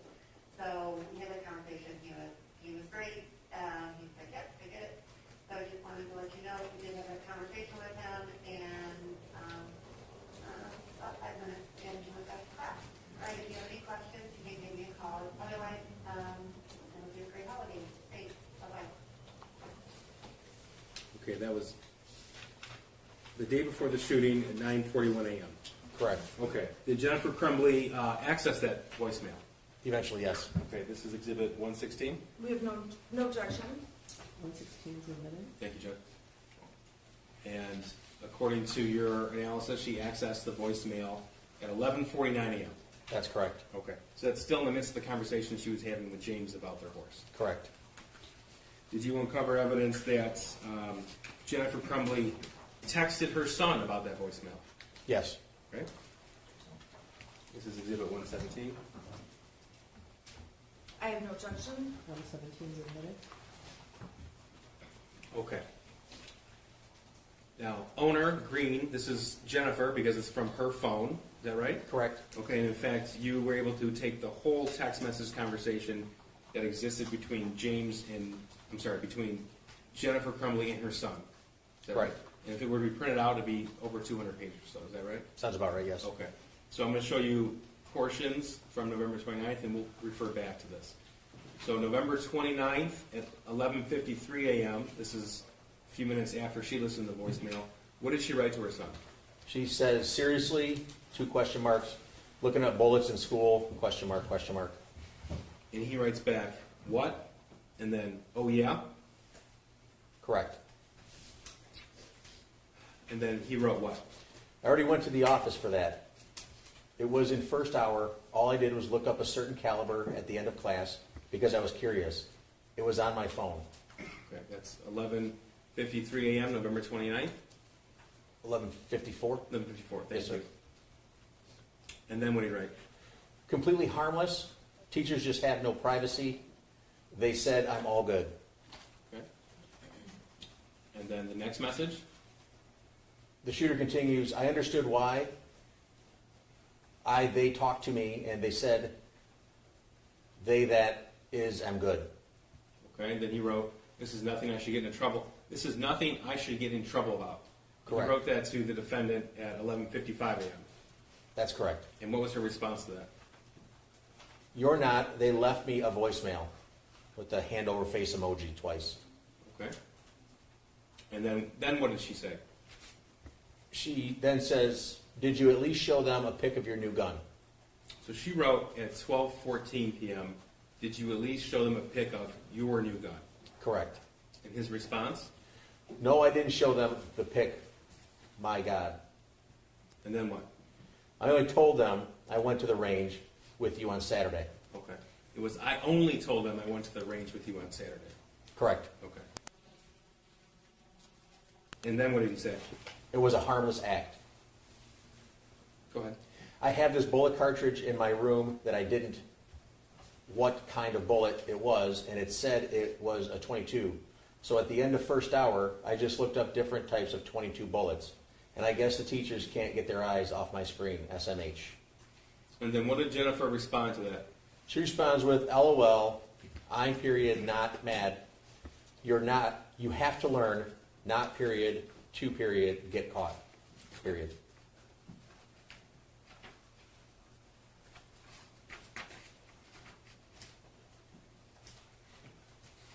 And his response to that? IK, or I know, LOL. And then? 2 laughing emojis. And then he responds with, I just didn't want something this little to get me in trouble because, well, I didn't want to get in trouble, LOL. Okay, and then what do you write? The shooter says, I want to hear the voicemail when I get home, though. Also, I never tried to hide me looking up the bullet. I just didn't think a teacher would be staring at my phone. And then what did she say, the defendant? She says, okay, I saved it. Sir, did you find evidence that Jennifer discussed this incident with her husband, James, that day? Yes. 118. Thank you, no objection to 118. 118 is admitted. This is a Facebook message between James and Jennifer Crumbley. Correct? Okay. And then Jennifer's now in blue. Correct, yes. Okay. And what did she write? She writes, Ethan, tell you what happened today. And his response? James' response was, yeah. And correct me if I'm wrong, but there's no further discussion between the two of them on Facebook Messenger. No, there's not.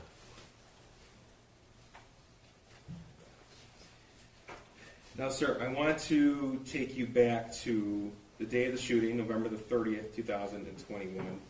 And what we'll do is go step by step with what you were able to discern from your available sources of information. Okay? All right. Exhibit 119. Well, first of all, we already talked about how you were the individual who went through all the surveillance video. Correct. And it was your responsibility to put together that timeline. Correct. Okay. And did you also put together the timeline when the school shooter was dropped off at school? Yes, Okay. And he was dropped off at 7:46 a.m. on November the 30th? that's correct. Okay. Any objection to this? No objection. 119 is admitted.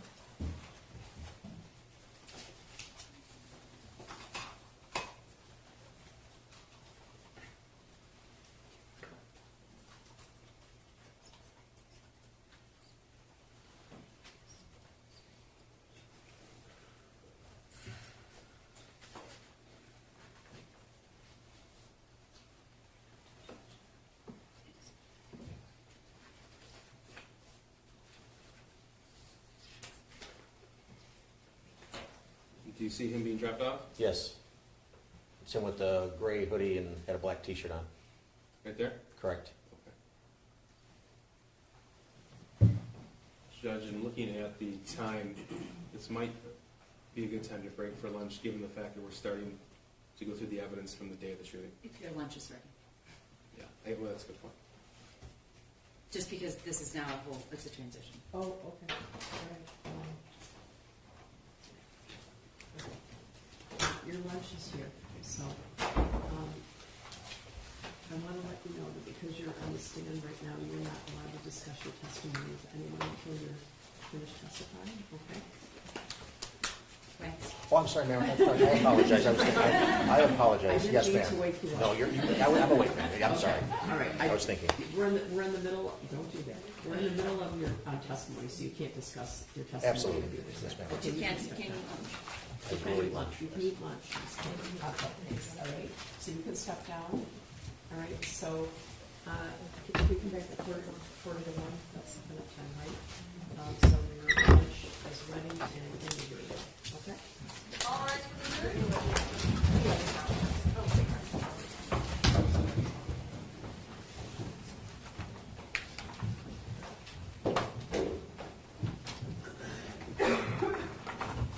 I thought you were dismissing him first, ma'am. I'm sorry. No, it's all right, it's all right. I'd like the jury to know that I'm telling you that, so you understand that. Okay, we can take her down, they're there, right? Okay, she can go down. So quarter to one, right? Thank you. Okay, Thank you, Judge. I'll see you. Recording stopped.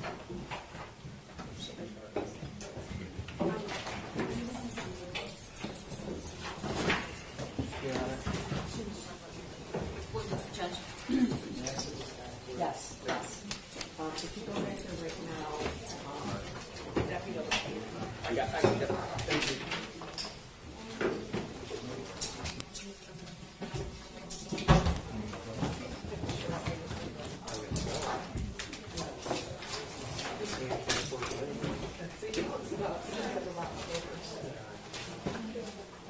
Check.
Yeah, I just wanted to say.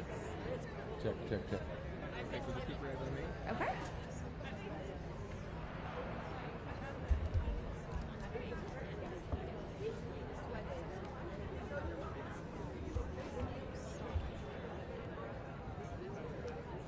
Tell me your name and spell it.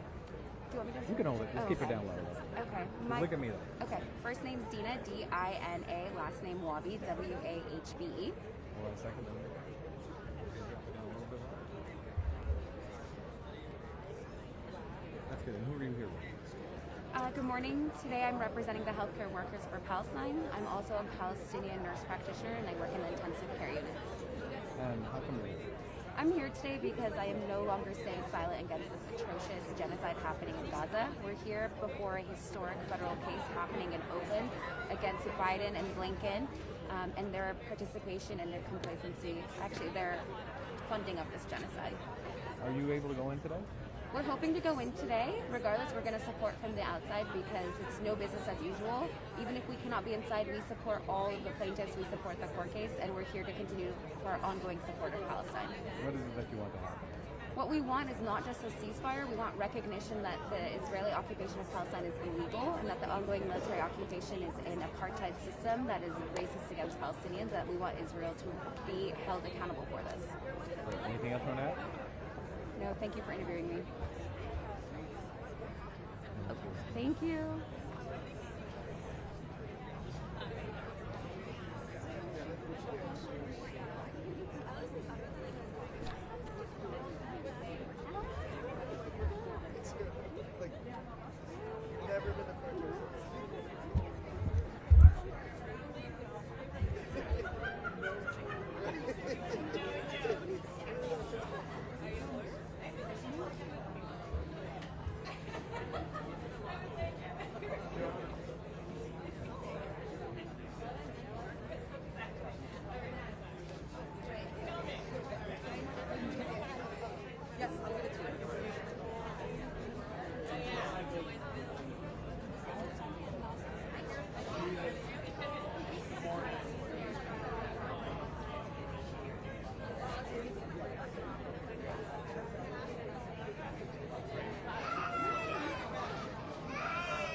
Can you hear me?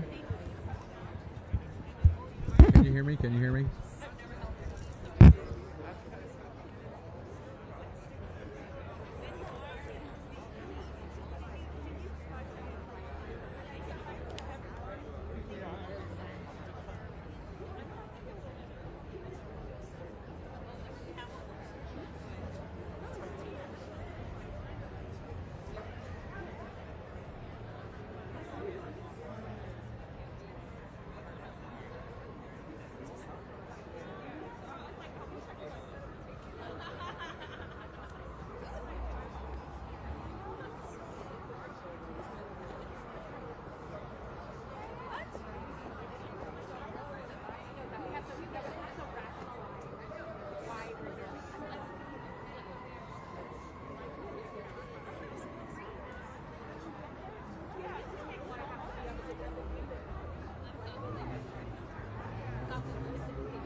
Copy that. Can you hear me? Can you hear me?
right? Because I decided I-9 or whatever. But it's very small.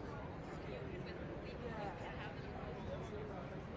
Right? Because if you have a mortgage and if you have all that and your salary is very high, then you can pay deductible, then it's, yeah. The problem is that if you pay it at the end and then you're really fast, then you get repayment. But that's your industry. Okay. Let me get you some water.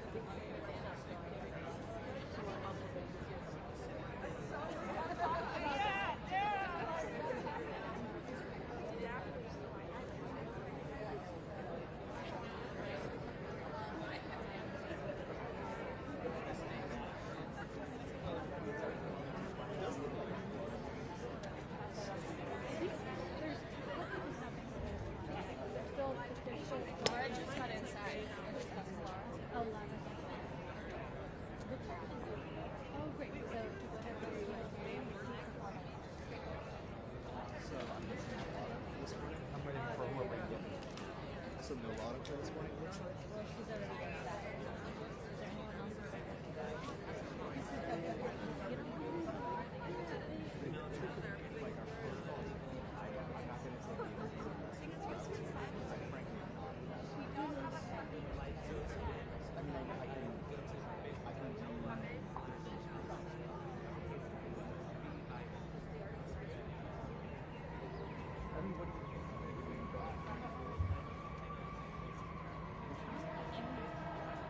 anyone else? But I feel like so it's just like if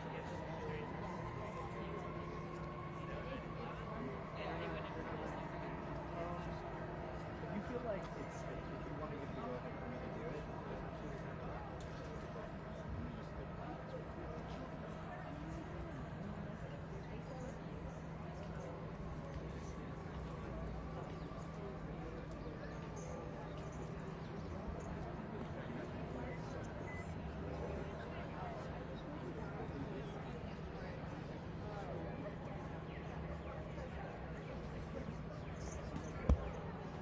Excuse me, are you gonna ask questions or just gonna give questions?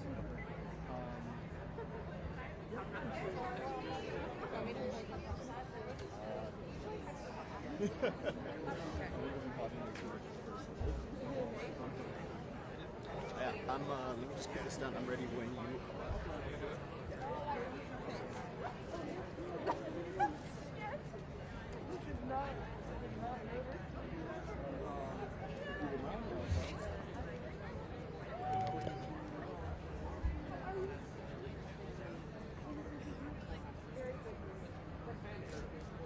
No crumbs on my face? I'll let you know, man. Yeah. Keep this right down here, okay? Right here? And you can eyes on me, okay?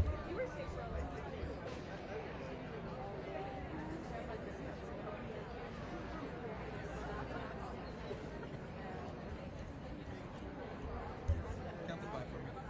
1, 2, 3, 4, 5. One more time.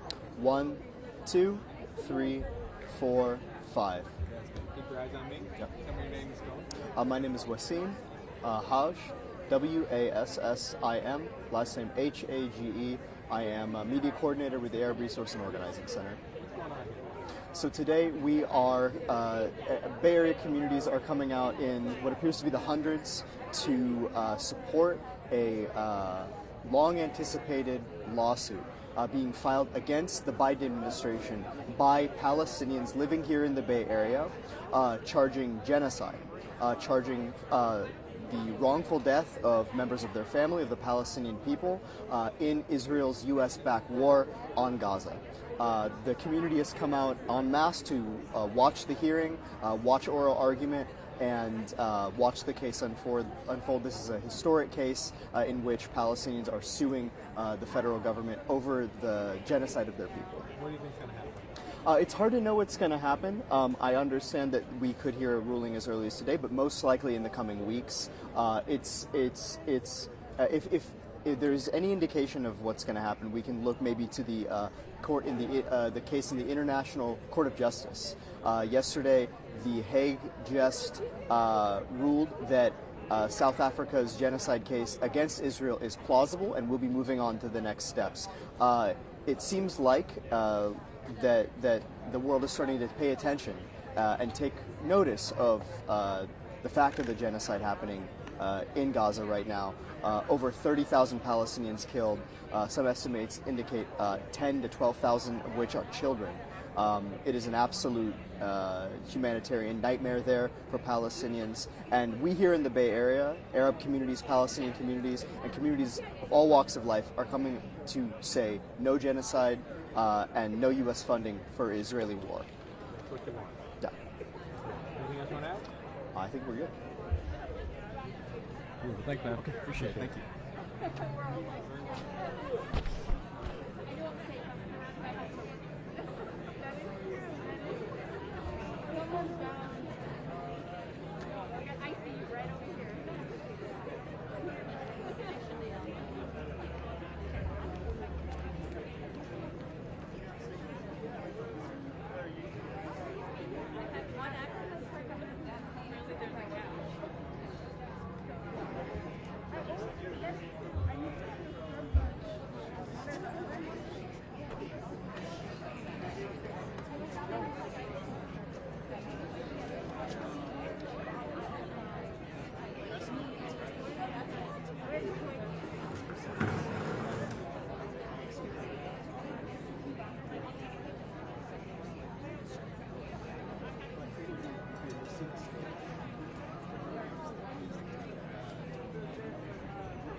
Let me wake some people up.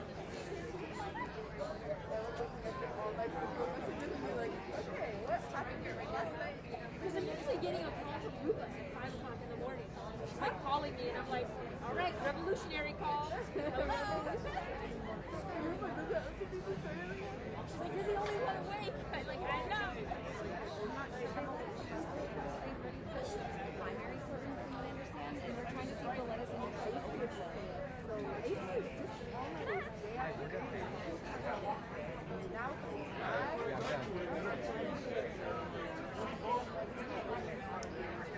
Yeah, they don't need any more details. I've got them a couple sound bites.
And now I'd like to invite all of our speakers to come on up for a very special ribbon cutting to celebrate the funds to modernize and upgrade this wonderful training center.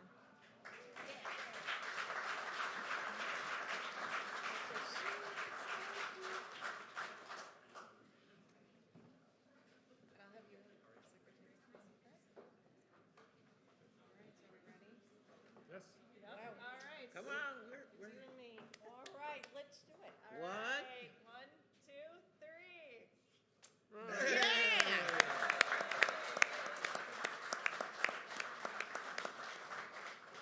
then I'll introduce you very quick.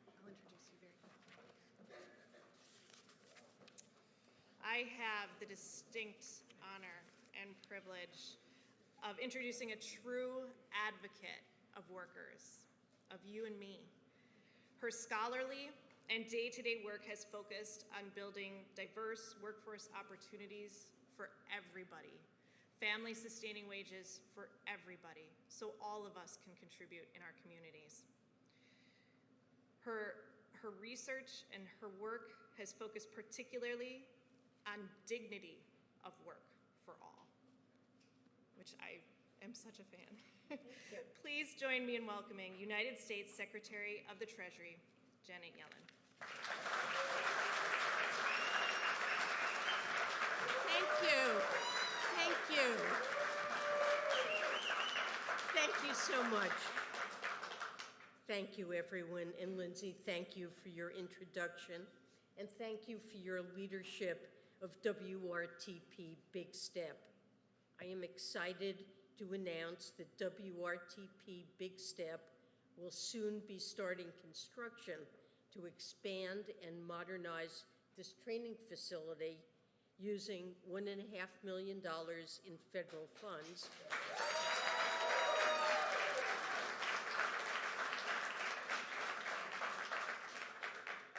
And let me also acknowledge Senator Baldwin's tireless work that have led to the provision of these funds, part of her long commitment to grow Wisconsin's manufacturing economy.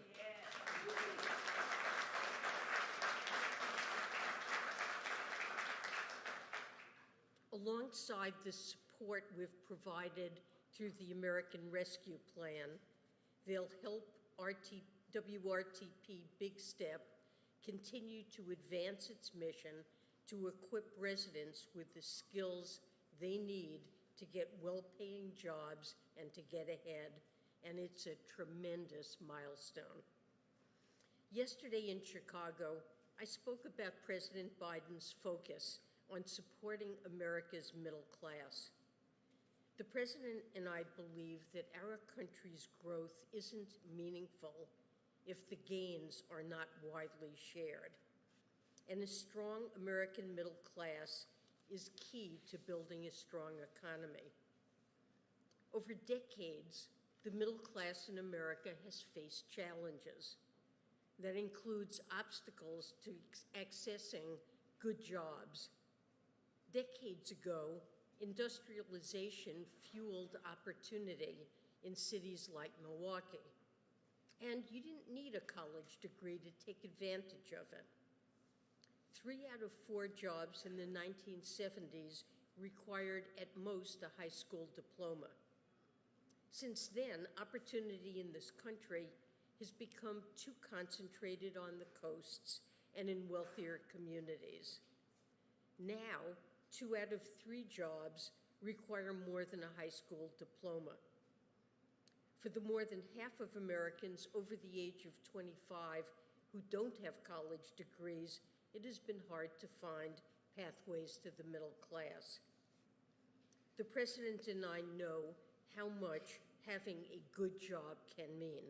It can be the difference between being able to provide for one's family and having to struggle to do so, between a life that feels stable and one that feels precarious, between thinking only about this month and planning for years ahead.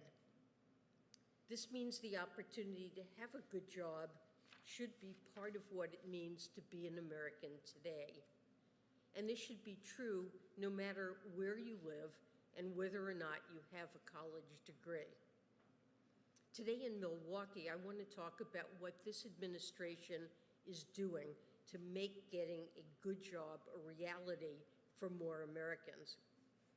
Over the past 3 years, America has seen an historic labor market recovery, even as inflation has declined significantly.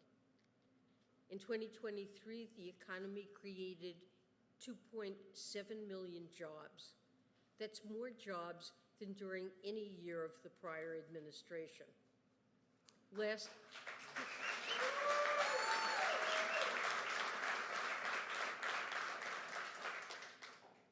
month, the unemployment rate stayed below 4%. That continues the longest streak in over 50 years. And real wages, which are wages after adjusting for inflation, have increased. And Americans have rejoined the workforce, with the prime age labor force participation rate up over 2 percentage points from January 2021.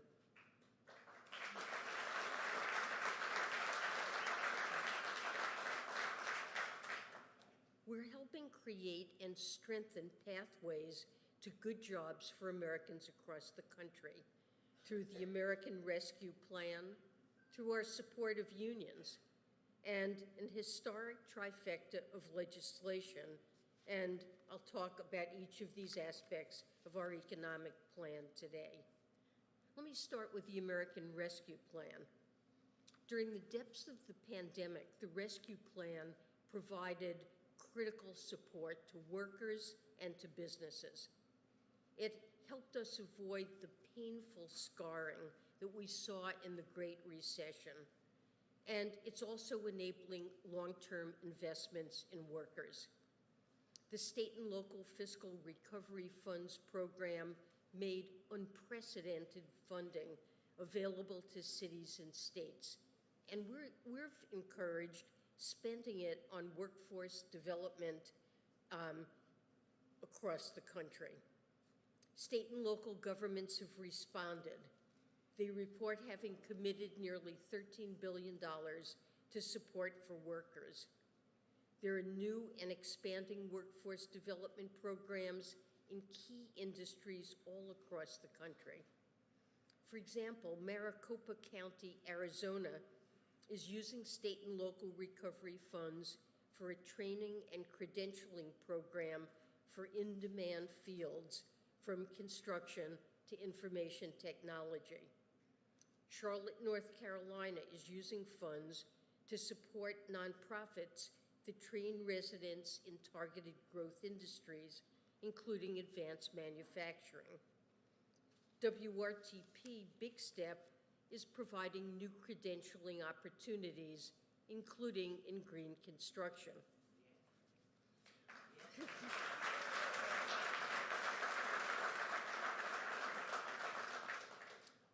What's important is not just how much we spend on workforce development, but how it's done. And we've engaged here as well, convening stakeholders across the public, private, and nonprofit sectors to share best practices, such as providing supportive services. One's ability to succeed in one's career is connected to one's other needs and priorities. So workforce training shouldn't stand alone.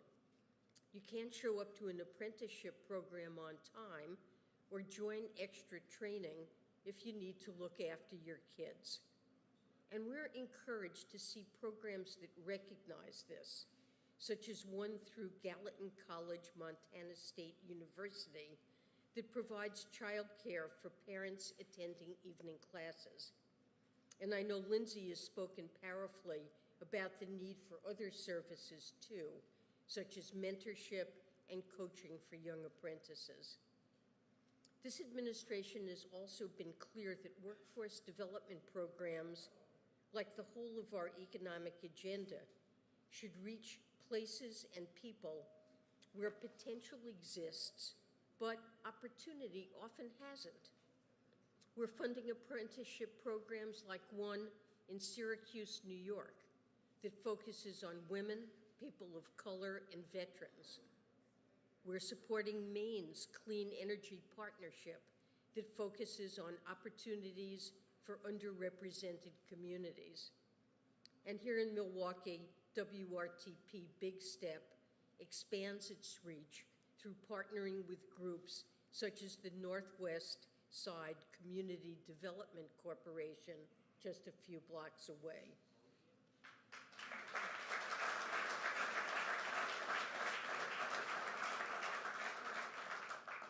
Our efforts to support good jobs and build pathways into them also includes our support for unions.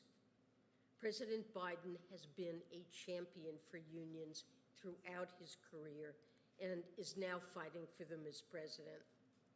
As Treasury Secretary, I've gotten to see the critical role that unions play in training workers firsthand.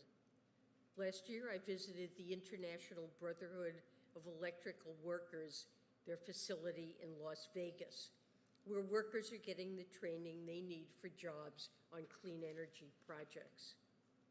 It's not just training that helps.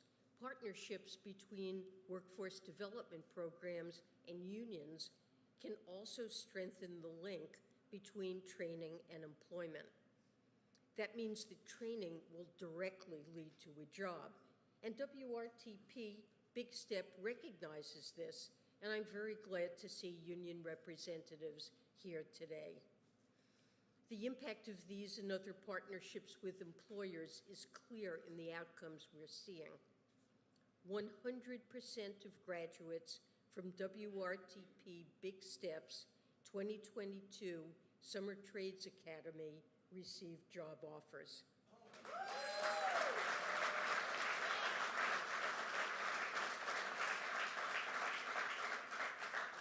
And union jobs are also more likely to be good ones. Last year, Treasury released a first-of-its-kind report showing that union members typically earn higher wages.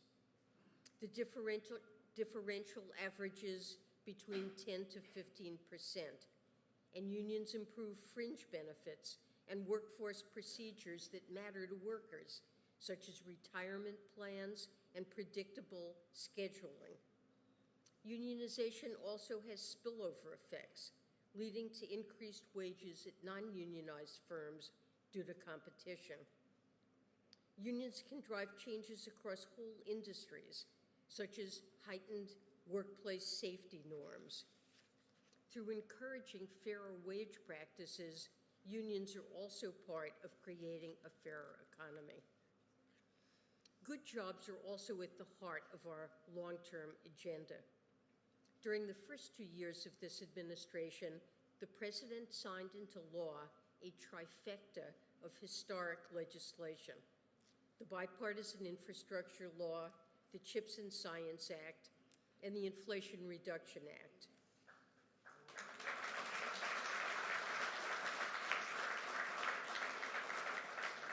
And we're now busy implementing these programs. We're building toward a different country in which roads, bridges, and ports are better, enabling goods to reach us faster and at lower cost, in which strengthened manufacturing at home makes our country more secure, and in which cutting-edge clean energy technologies bring down costs for American families and propel us toward our climate goals.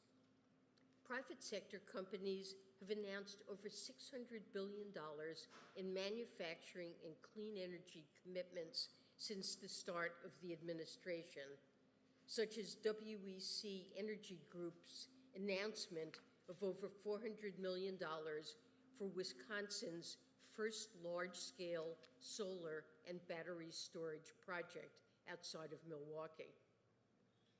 This legislation is creating new opportunities for American workers, and we're making sure they have the skills they need to take advantage of them. The Bipartisan Infrastructure Law includes more than $800 million for workforce development. The CHIPS and Science Act includes requirements for companies to work with partners to set up training programs. And the Inflation Reduction Act provides a bonus for projects meeting prevailing wage and apprenticeship requirements.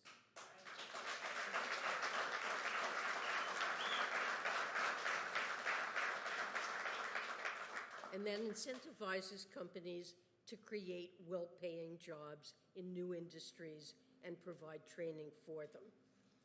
These efforts are reaching places and people that have too often been left behind, and that includes Americans without college degrees.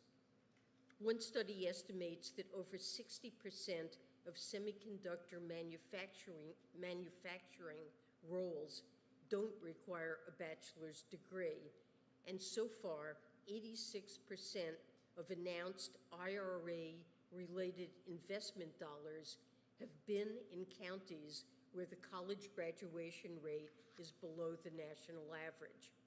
And the jobs being created are good ones that provide pathways to the middle class. For example, the median annual salary for wind service technicians and solar photovoltaic installers is around $60,000. That's nearly 25% above the national median. And one study found that workers newly employed by the growing green energy sector have wages that are 40% higher than they earned in non-energy jobs. Well, look, the president and I know there's much more work to do to get American workers into good jobs, and we're fighting for more support for training programs and more funding for community colleges. But I'm already seeing momentum across the country. From my visit to Roxbury Community College in Boston last month, where students are being trained to green the buildings of the future, to my visit here today.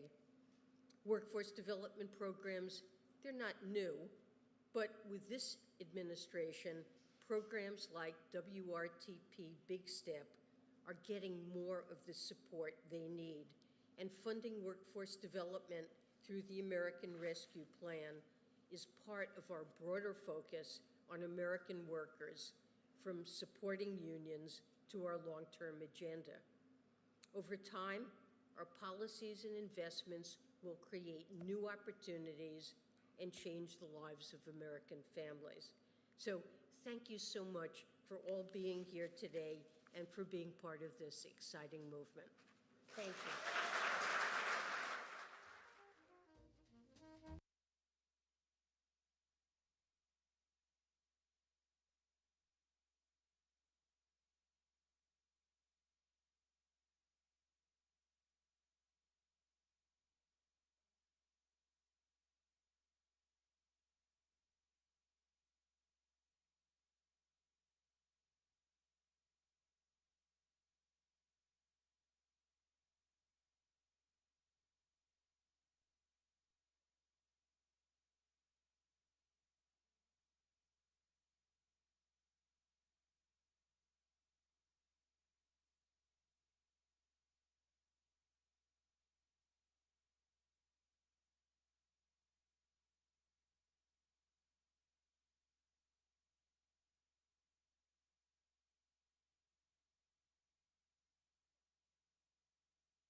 That's not loud at all. You can come here if you want. There's a plug right there if you want to come in more. I don't think it will. No, because all the mics are facing. Yeah. Alright, it's fine. Okay. I'll find other folks. Let's go.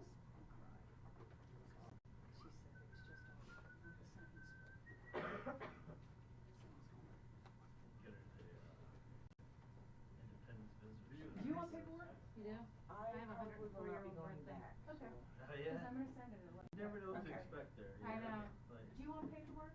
We don't go back. You're not going back. And you know what, Kate? You want paperwork. I'll be going back.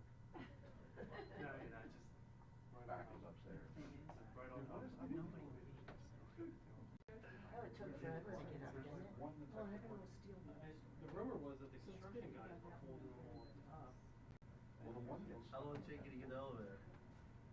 And you know, it was on its way down when, Oh. yeah, so, because there was a woman standing there who pushed it before I got That out. happens down on like P3. I feel bad about, now I feel bad about not getting paid. Just waiting. Well, it's like. As you see, I'm right all day running. I got that story right in here before we ran out. That's just standing there for like a week. That's fine. I like that. Thank you so much. In fact, I'm gonna send you ahead. I don't know, I guess. More happy to. Okay shape, and do the steps like. Not, yeah. No way. Like I can do that once. Is that real? I can do it. I just couldn't get. I wouldn't do anything else. I hear you saying. And then, listen, coming down, I'm a champ. But coming back up, that's. Oh, yeah, go down. Just get a little dizzy. Yeah. I did that. I was deleting photos yesterday and came across the one that, remember Brad took of you, me, and Sam? That's a good picture. Yeah. That's Sam done.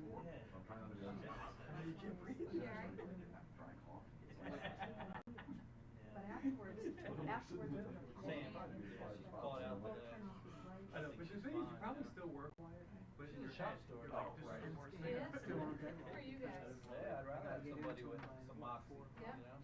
What, Bruce stepped down or because he was? So this better be good. Kate? Yeah, he's this better be really supervisor, good. plus he stepped down. I don't really think he. It's had about 10 drafts, That shop store anyway. because everyone, That's what he a lot of did. cooks in there. I'm sorry. Yeah, there's no. We have, There's no more. A Palmer, Sam Dunn, T.D., who's bilingual, and then someone in the microwave. I don't know what you call it. So Sam is the muscle, and Dave is the voice of reason. Yeah. Dave, so during the strikes, Dave like came out like something clicked. Really? Like, yeah, all guns Came out blazing. swinging? Yeah, and I was like, wow. But Dave is very methodical. Right. Yeah, it takes, when he does it. She said she's gonna put the pictures up on the big screen after this is He's over. very meticulous. So, hey, how are you? How are you? Haven't seen you in a long time. Oh, I'm glad to see you. Good seeing you. Purple stuff. Right? I know. Hot air hasn't even started yet. And look at all their stampers. On the elevator, when we got on and we went down and it kept going back up, the judge was on there. He's like, it's like the Hotel California. Like, you know, you can. Check out anytime. Yeah, you can't. You can never leave. I thought that was great. Seriously? And then, like, if you didn't get vacant. Yeah, we're ready whenever. You guys ready? Melwart? Yeah, let me just record. How you been, man? I am fantastic. Every time I see you, you look cooler and cooler. The elevator. You're the first person who ever said that. Swell his head up like that. Was there somebody have to do it now? No. I'm texting. No one has ever told me how cool. Thank you. You're welcome. And I meant it too. Yeah, because I guess people have said it. Usually heavy dose of sarcasm. With that elevator, there's only one elevator working, so it took forever to get up here. Yeah, that's assuming the one elevator is working. Try walking up 10 flights. Yeah, Did you do that? We were just Are talking you about nuts? I did it. Well, he's actually in shape. Where? He actually goes to the And he actually doesn't have high heels on, at least today. It's Friday night, I'll put on tonight. Maybe tonight. Your red ones, right? By the time I get up. Uh-huh. They're ready to go. Residual volunteer force. Are you guys, are you? I do think that, but it's, you know. Yeah, I'm like, you're gonna abuse me before, you know. I do, sometimes I start my shoot day. and tie our quarter pieces, anchor pieces before I go to the store. Oh my gosh, how do you live it? Yeah, that's just not an option to be living. It's like, squeak the wheel gets the grease, you know? I figure it keeps me employed. Sweet. No, I hear you. Don't get me wrong, I do enough to make sure, you know, I know enough, you know, with the storm ranger truck and the drone and like a TV, like I could do multiple things. And the way I look at it is the more you know, the more market Right, your career the more is. you put under your Yeah, belt, yeah. but I'm not gonna do what I'm supposed to do. So.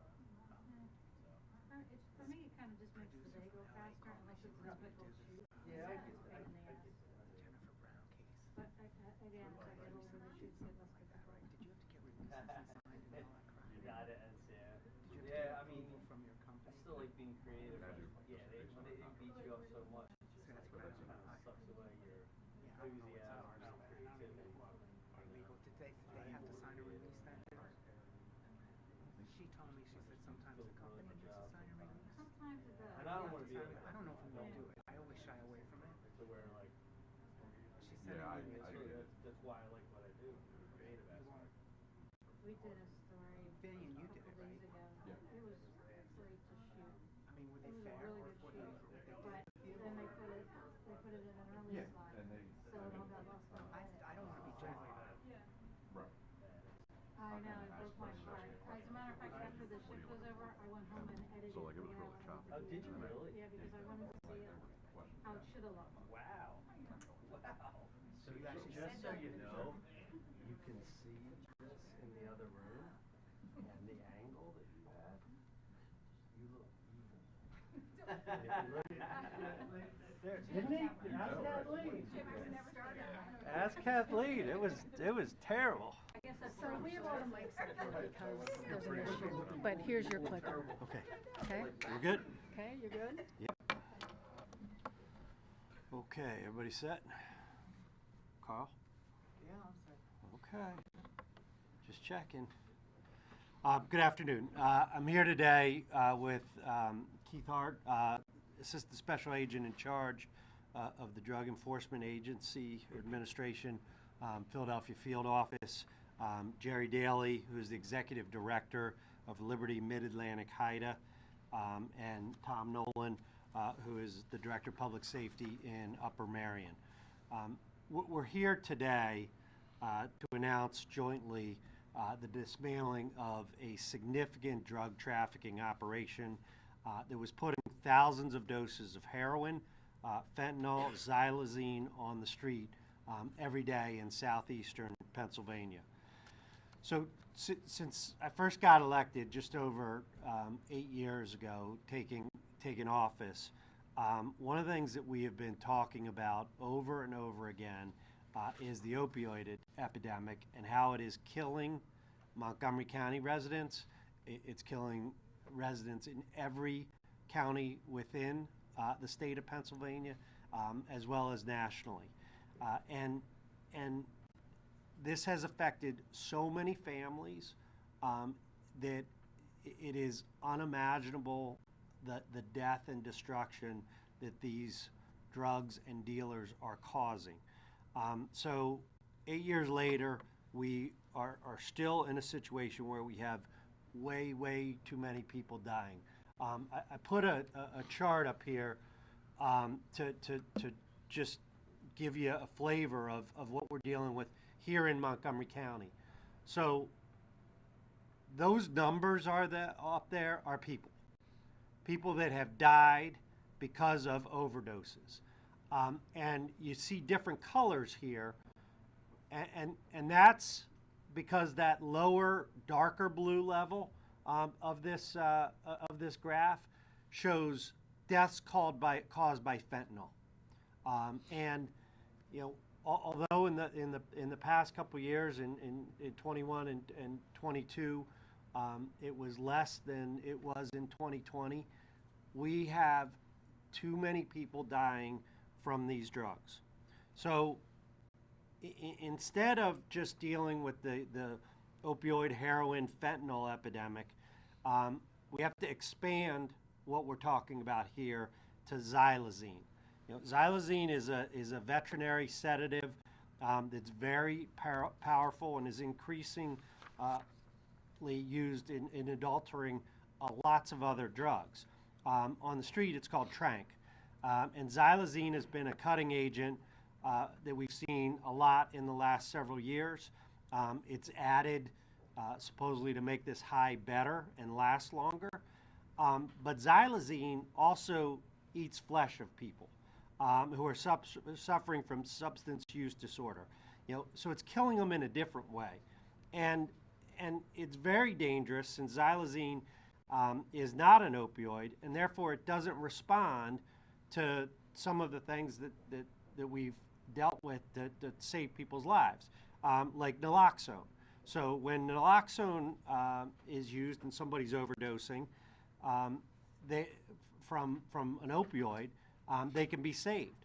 Xylazine, it doesn't work. So xylazine is one of the main drivers is that it's recently made this heroin, opioid, fentanyl epidemic crisis much worse. But Sorry. So today we're here to talk about two men we just arrested. One is Richard Nunez, the other Javier Cornelio Fabian, both of Philadelphia. These two men were the top of a drug trafficking organization that was trafficking a significant amount of heroin, fentanyl, and xylazine in southeastern Pennsylvania. Trafficking in straight up heroin, which we haven't seen a lot lately since the synthetic and powerful fentanyl became more prevalent in the illegal drug market. And trafficking in fentanyl and trafficking in 2 kilo bricks of xylazine. So when I say these men are dealing in death, that's real. These are the substances that are killing people here in Montgomery County, across the state, across the nation. They're delivering poison that has fueled addictions, it has fueled overdoses, and it has affected way too many people. So this investigation began after federal agents with the DEA and our detectives developed information about Nunez and Fabian trafficking in significant amounts of heroin and fentanyl throughout southeastern PA. An undercover operation was formulated, and a Montgomery County detective was able to infiltrate their drug trafficking organization and purchase significant quantities of fentanyl from Fabian, as well as purchase a kilo of uncut xylazine. The investigation also found that Nunez and Fabian were selling something that we'll refer to as red heroin that they were trying to peddle. As law enforcement teams monitored phones and surveillance, it became clear that Nunez and Fabian were arranging to sell 4 kilos, which is 8.8 pounds, of uncut heroin on Tuesday, January 23rd, so earlier this week. And quite frankly, we couldn't let that amount of heroin get out on the streets of Montgomery County. So that nearly 9 pounds of heroin equates to potentially 134,000 doses with a street value of $1.3 million. So on January 23rd, law enforcement monitored a meeting in Philadelphia between these two individuals, Nunez and Fabian, where a black and white bag was transferred from Nunez to Fabian. Then law enforcement followed Fabian as he drove to the King of Prussia Mall, which was where their meetup location was to be, and where Fabian was intercepted by law enforcement, who seized that black and white bag. And inside that bag was a red shoebox, which I'll show to you, that contained 4 kilos of what we believe is heroin. He was arrested, and at the same time, other law enforcement officers arrested Nunez in Philadelphia.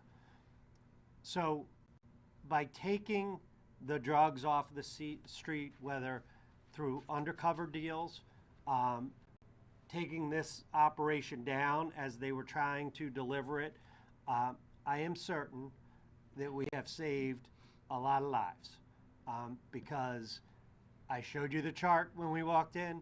You know, these are the things that are causing overdose deaths. So at the same time, teams of law enforcement agents and officers served multiple search warrants in Philadelphia and in Montgomery County. One of the locations was in the 2700 block of Eldridge Street, where a basement had been set up, and its purpose was processing and packaging fentanyl and xylazine for retail distribution. So seized at that location was bulk fentanyl, digital scales, a funnel screen, face masks, and a large quantity of blue wax bags and many small clear plastic bags, because that's what drug dealers use to package the drugs that they're peddling or the death they're peddling. So included also was a quantity of what is being referred to as red heroin. And at this point, it's going to be analyzed to see if it's just adulterated or colored. Sold as red heroin, we believe is a marketing their product, or is it chemically different or a mixture of illegal drugs or some other type of situation. So stay tuned on that. Also seized were stampers, and these are used to name and market baggies of illegal drugs. And so you can see there's a number of names in there, including Scarface, and these are used to brand their drugs. So in total, through the course of this investigation, through the search warrants,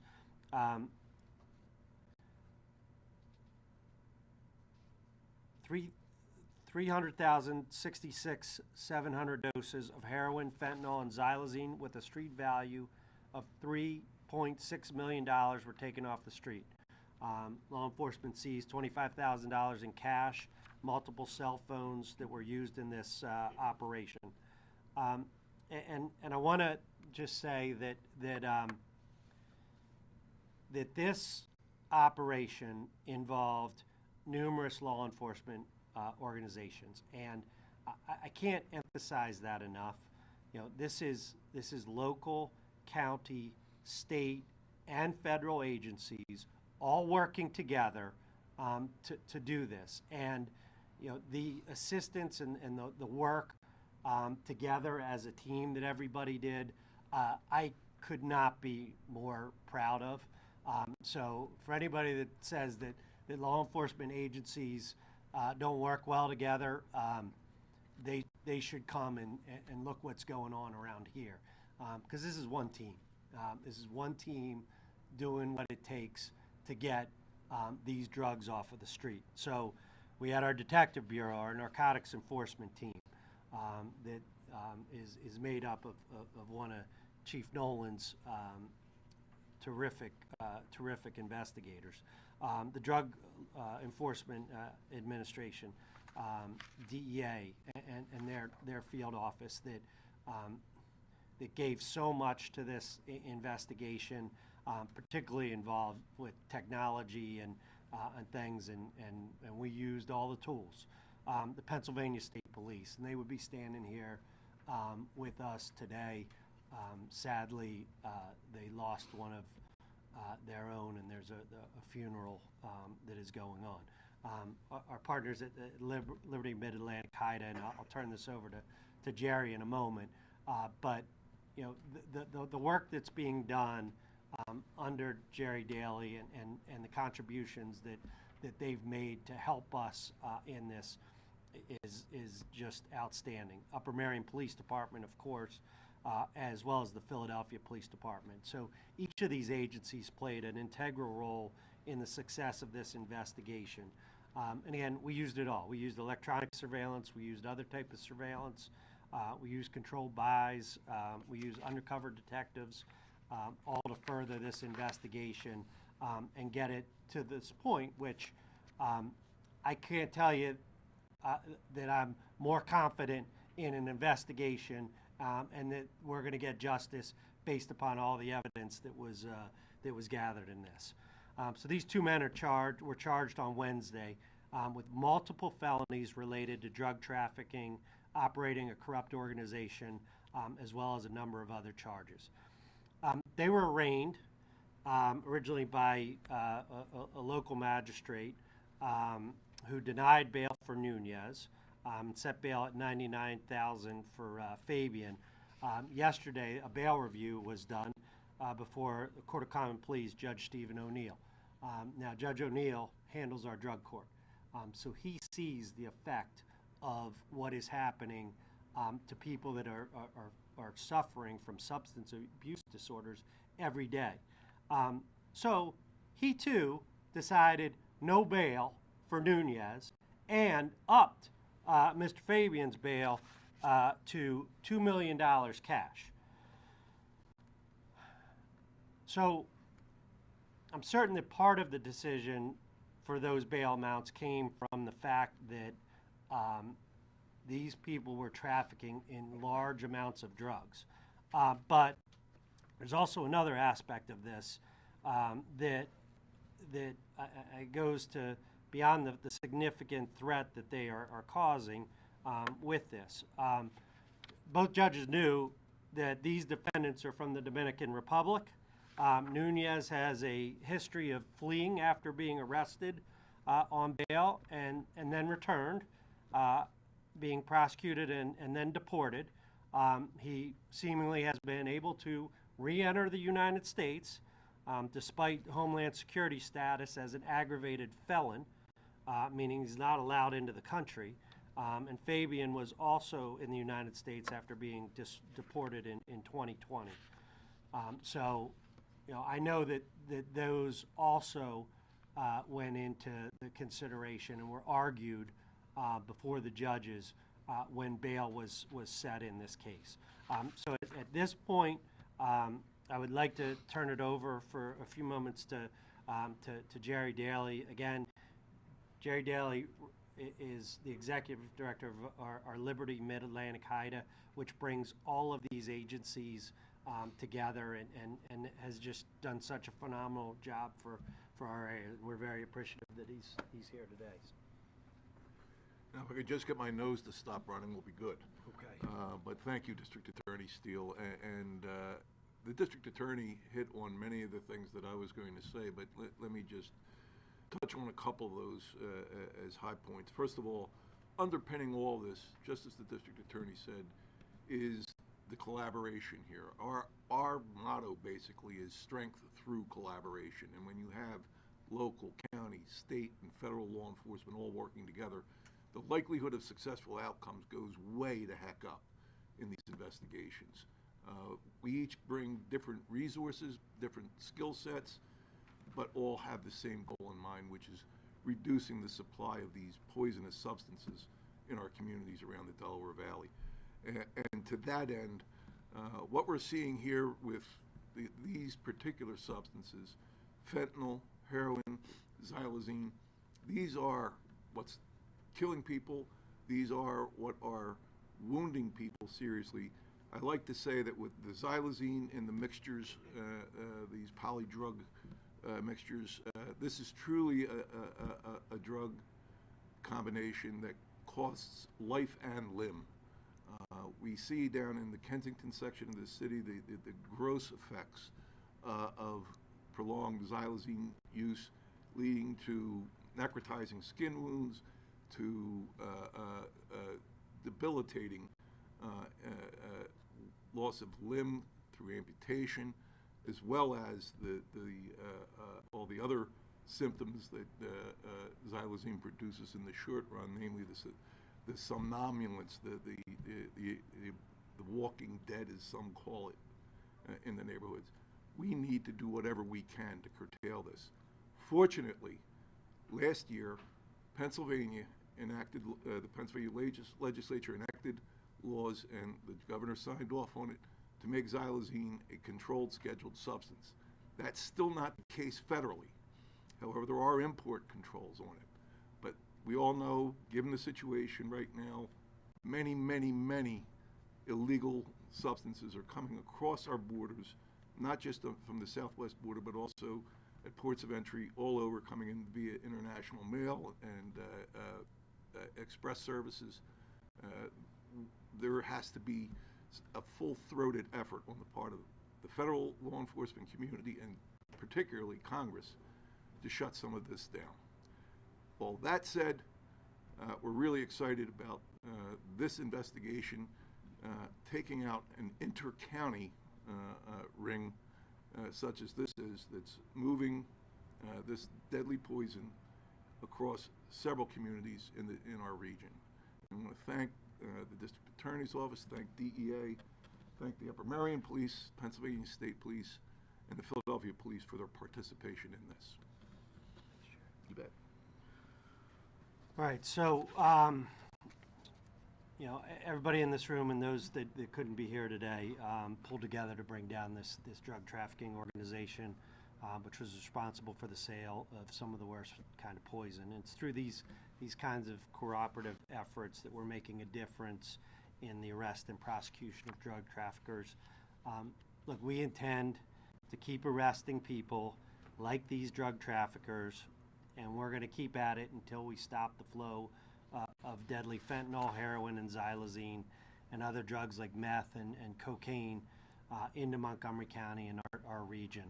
I've said it, I say it often, to any of the dealers out there, don't peddle your poison here.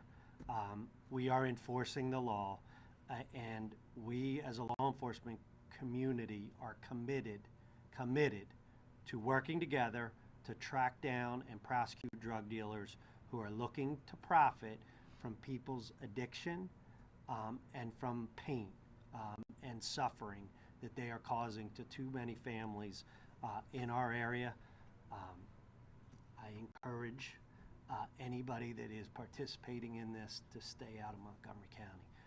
We'll take questions. You mentioned the 2 kilo bricks of xylazine. Can you quantify that for us? We're not overly familiar with how much is that? What is it sold by itself? Is it always used to cut? Yeah, so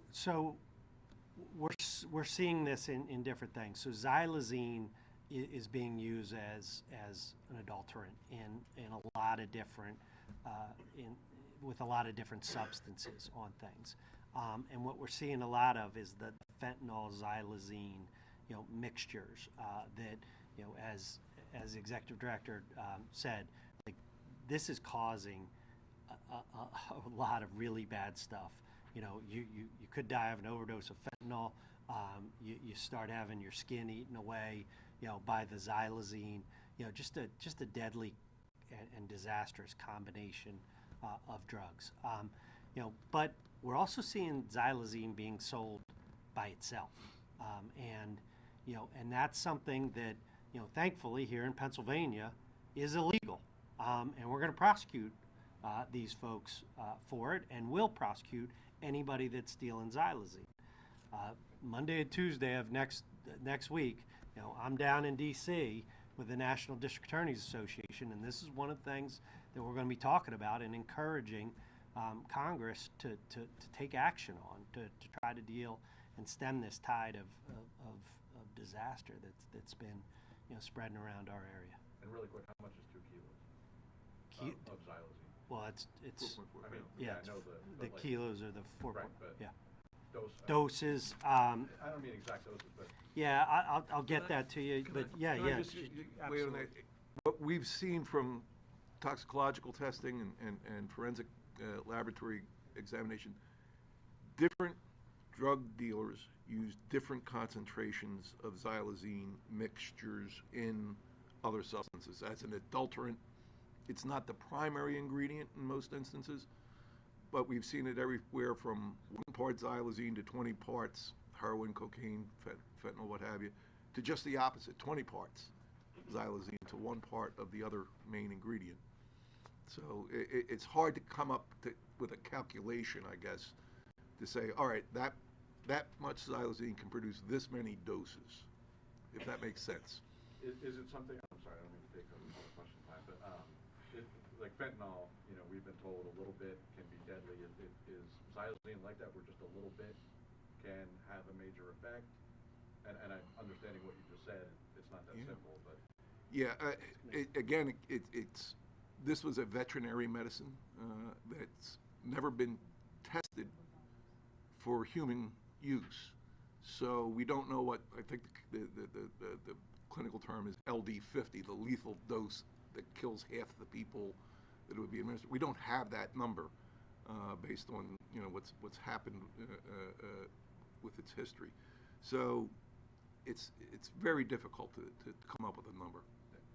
Thank you. A couple questions. One, you said that Fabian, I believe, was deported in 2020, or maybe it was New York, you said. But I don't think you said the date for when the other one was deported. Maybe I missed that. Yeah, I think it may be in the affidavit of probable cause. I'll have to get, it's in the affidavit of probable cause. Okay, and then the other question I had was, given the large amount of drugs that they were producing, are you concerned that there are other people who are connected to them out there? So, you know, for us in this investigation, you know, we look at, you know, how this is affecting, you know, Montgomery County. So there's people that are street dealers out there, right? And they were manufacturing, you know, through this location to try to put the street drugs out. But these are the high-end folks. You know, these are the people with the international connections. You know, this is moving up the ladder significantly to take these suppliers out, like major drug traffickers. So, you know, that's what we were able to do here. You don't see every day people operating and selling, you know, full brick kilos of cocaine, of meth, of xylazine, of fentanyl, and here you have them doing this in this case, and even pushing, you know, red heroin. So, like, this is what we're dealing with in terms of the high level. But you don't believe that there's other people who are connected to their operation here? Well, what I'll say to that is that we are continuing our investigation, and we will continue that and take it wherever it leads us. And so, if you're involved with these people, run. Will these two individuals remain incarcerated in the United States, or will they get deported again? So we have these two in our prison. We're not giving them up. They are going to get significant jail times. And I hope, you know, that whenever he gets deported again, you know, he'll have to deal drugs using a walker. So this is too many chances, right? That this guy's coming back and doing this at such a significant level. So I'm confident in the case that we've put together. I'm confident that our courts understand the significance of this amount of drugs, and we're going to make sure that they pay the price for what they've done. What about this buyer?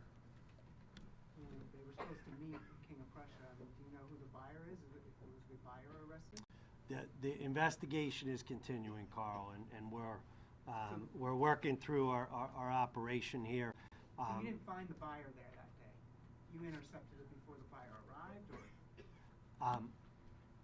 I'll just say the investigation's continuing. Any other questions for any of us? You're gonna let Nolan and Hart off the. What about all the counties in southeastern Pennsylvania are affected by this? Are we talking Berks, Delco, Chester? Yeah. In terms of this and like mapping who this is affecting, it's affecting everyone. There is no county that is in Pennsylvania that is not affected this. There's no demographic that is not affected by this.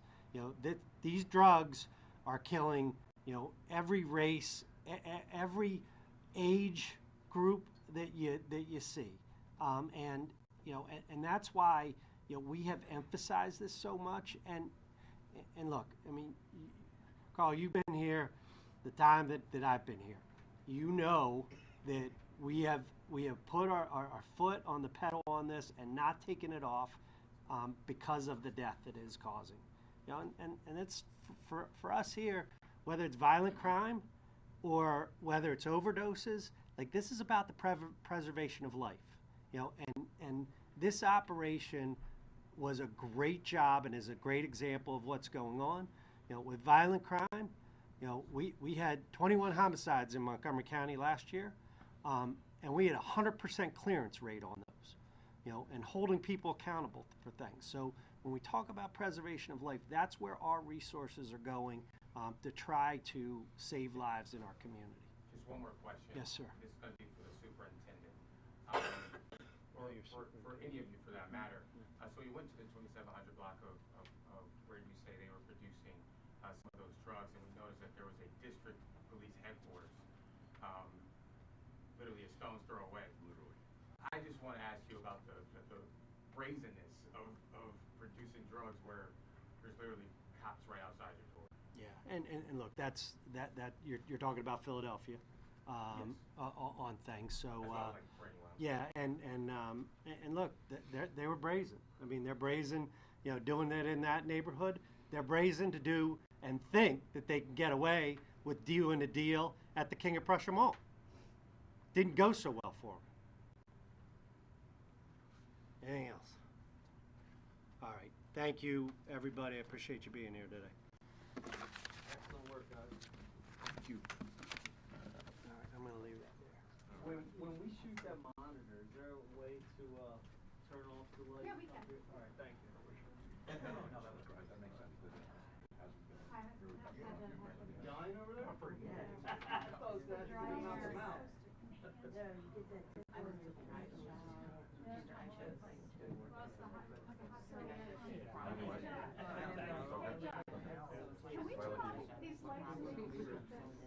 That should really just this one right here. That's all. If I were you, I would go ahead and start rolling with that. Just hit them both, Just Josh? the salt box is the only thing. Yeah. Hit them both? Yep. But I just sent them a little something. Do you want this one or not? Everyone? I don't need that. No. Okay. All right. No, I thought you were just going through it. Yeah, I will. All right, thank you. Mhm.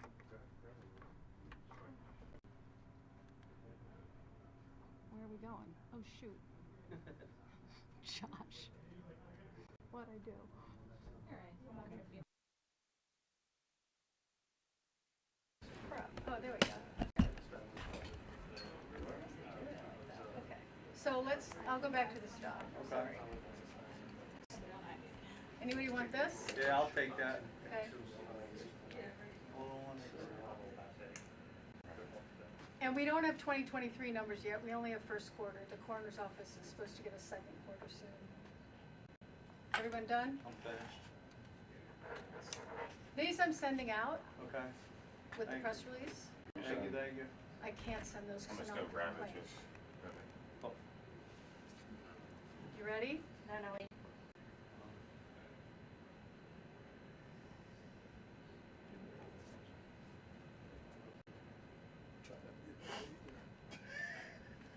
Everybody's with. Everybody done? Yeah, he needs to get a shout. Yeah, I'm just gonna get a picture. Okay.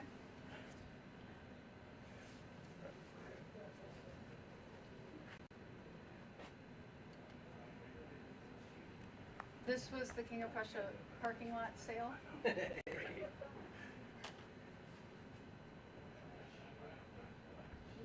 I got it. You don't want it? This was all booty.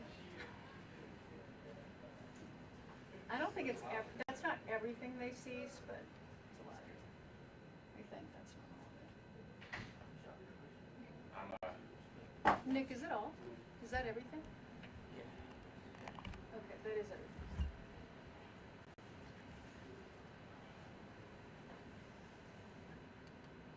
Okay, and this looks purple, but they were marketing it as red heroin, so, but again, we don't know whether it was adulterated, just done for marketing, or if it's chemically different, which is, it's at the lab right now.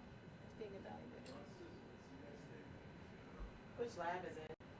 I think we, NMS, yeah, National Medical Services.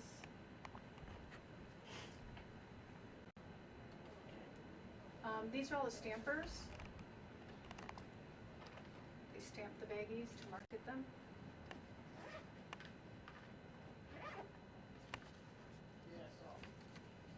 And then us. Do me one more favor, go back to the photos. Just want to make sure. Of the defendants? Thank you. Oops. Okay. You're sending those out, right? Yeah, those will come out. I mean, sent out.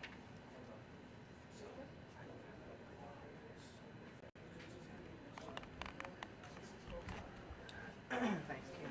I need that. Thanks. Yeah, yeah. It's a nice shot.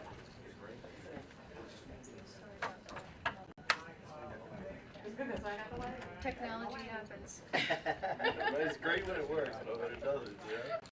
Okay, you know her? Did you get that email I sent? I know you did. I Did you know that? Release valve over here. Release that. Then you press that in order. You press it all the way in, and then it releases it like that. It took me a couple weeks too. I can't get him off. What's your name again? JR. JR, Kim, how are you? Good to see you.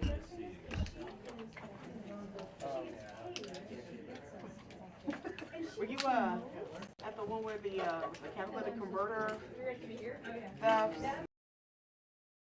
They had video like almost on top of her. They had the smoke. They had stolen a catalytic converter so fresh, the smoke was still coming off. Get out of here. Yeah. Yeah. Yeah.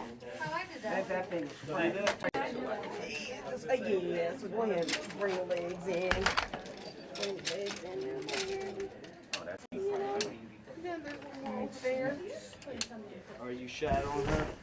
Yes, well, she shot I'm shadowing her. But I just started. How you doing, man? Ray Strickland. Nice to meet you, brother. Where were you before? Detroit. Okay. Yeah. Okay, my buddy just went to Detroit. Brandon Hudson. Oh, his last name is Hudson for real? Yeah. My last name is Hudson. I don't know if we're related. Cam Osborne. What station? He's with NBC. Oh, okay, okay. Yeah, he's an anchor and reporter. Okay. He left us, yeah. I don't know him, but I think I heard He's him. a great guy. Yeah. He and his wife worked at our shop. Oh, nice. But then they had, twins and had another baby. She's from, Yep. there. And Yeah, time to go home. Yeah, Time to go home. Especially if you got twins. Yeah. My God, go get some help. Thank you so much. Thanks so much, everybody. Have a good day. Appreciate it. I'll see you All right, around. take care. Here's a baby girl. Say bye. I know I'm on it, I apologize. I keep trying to move my foot. What do you want me to do? No, don't say that. I'm trying to get off of it.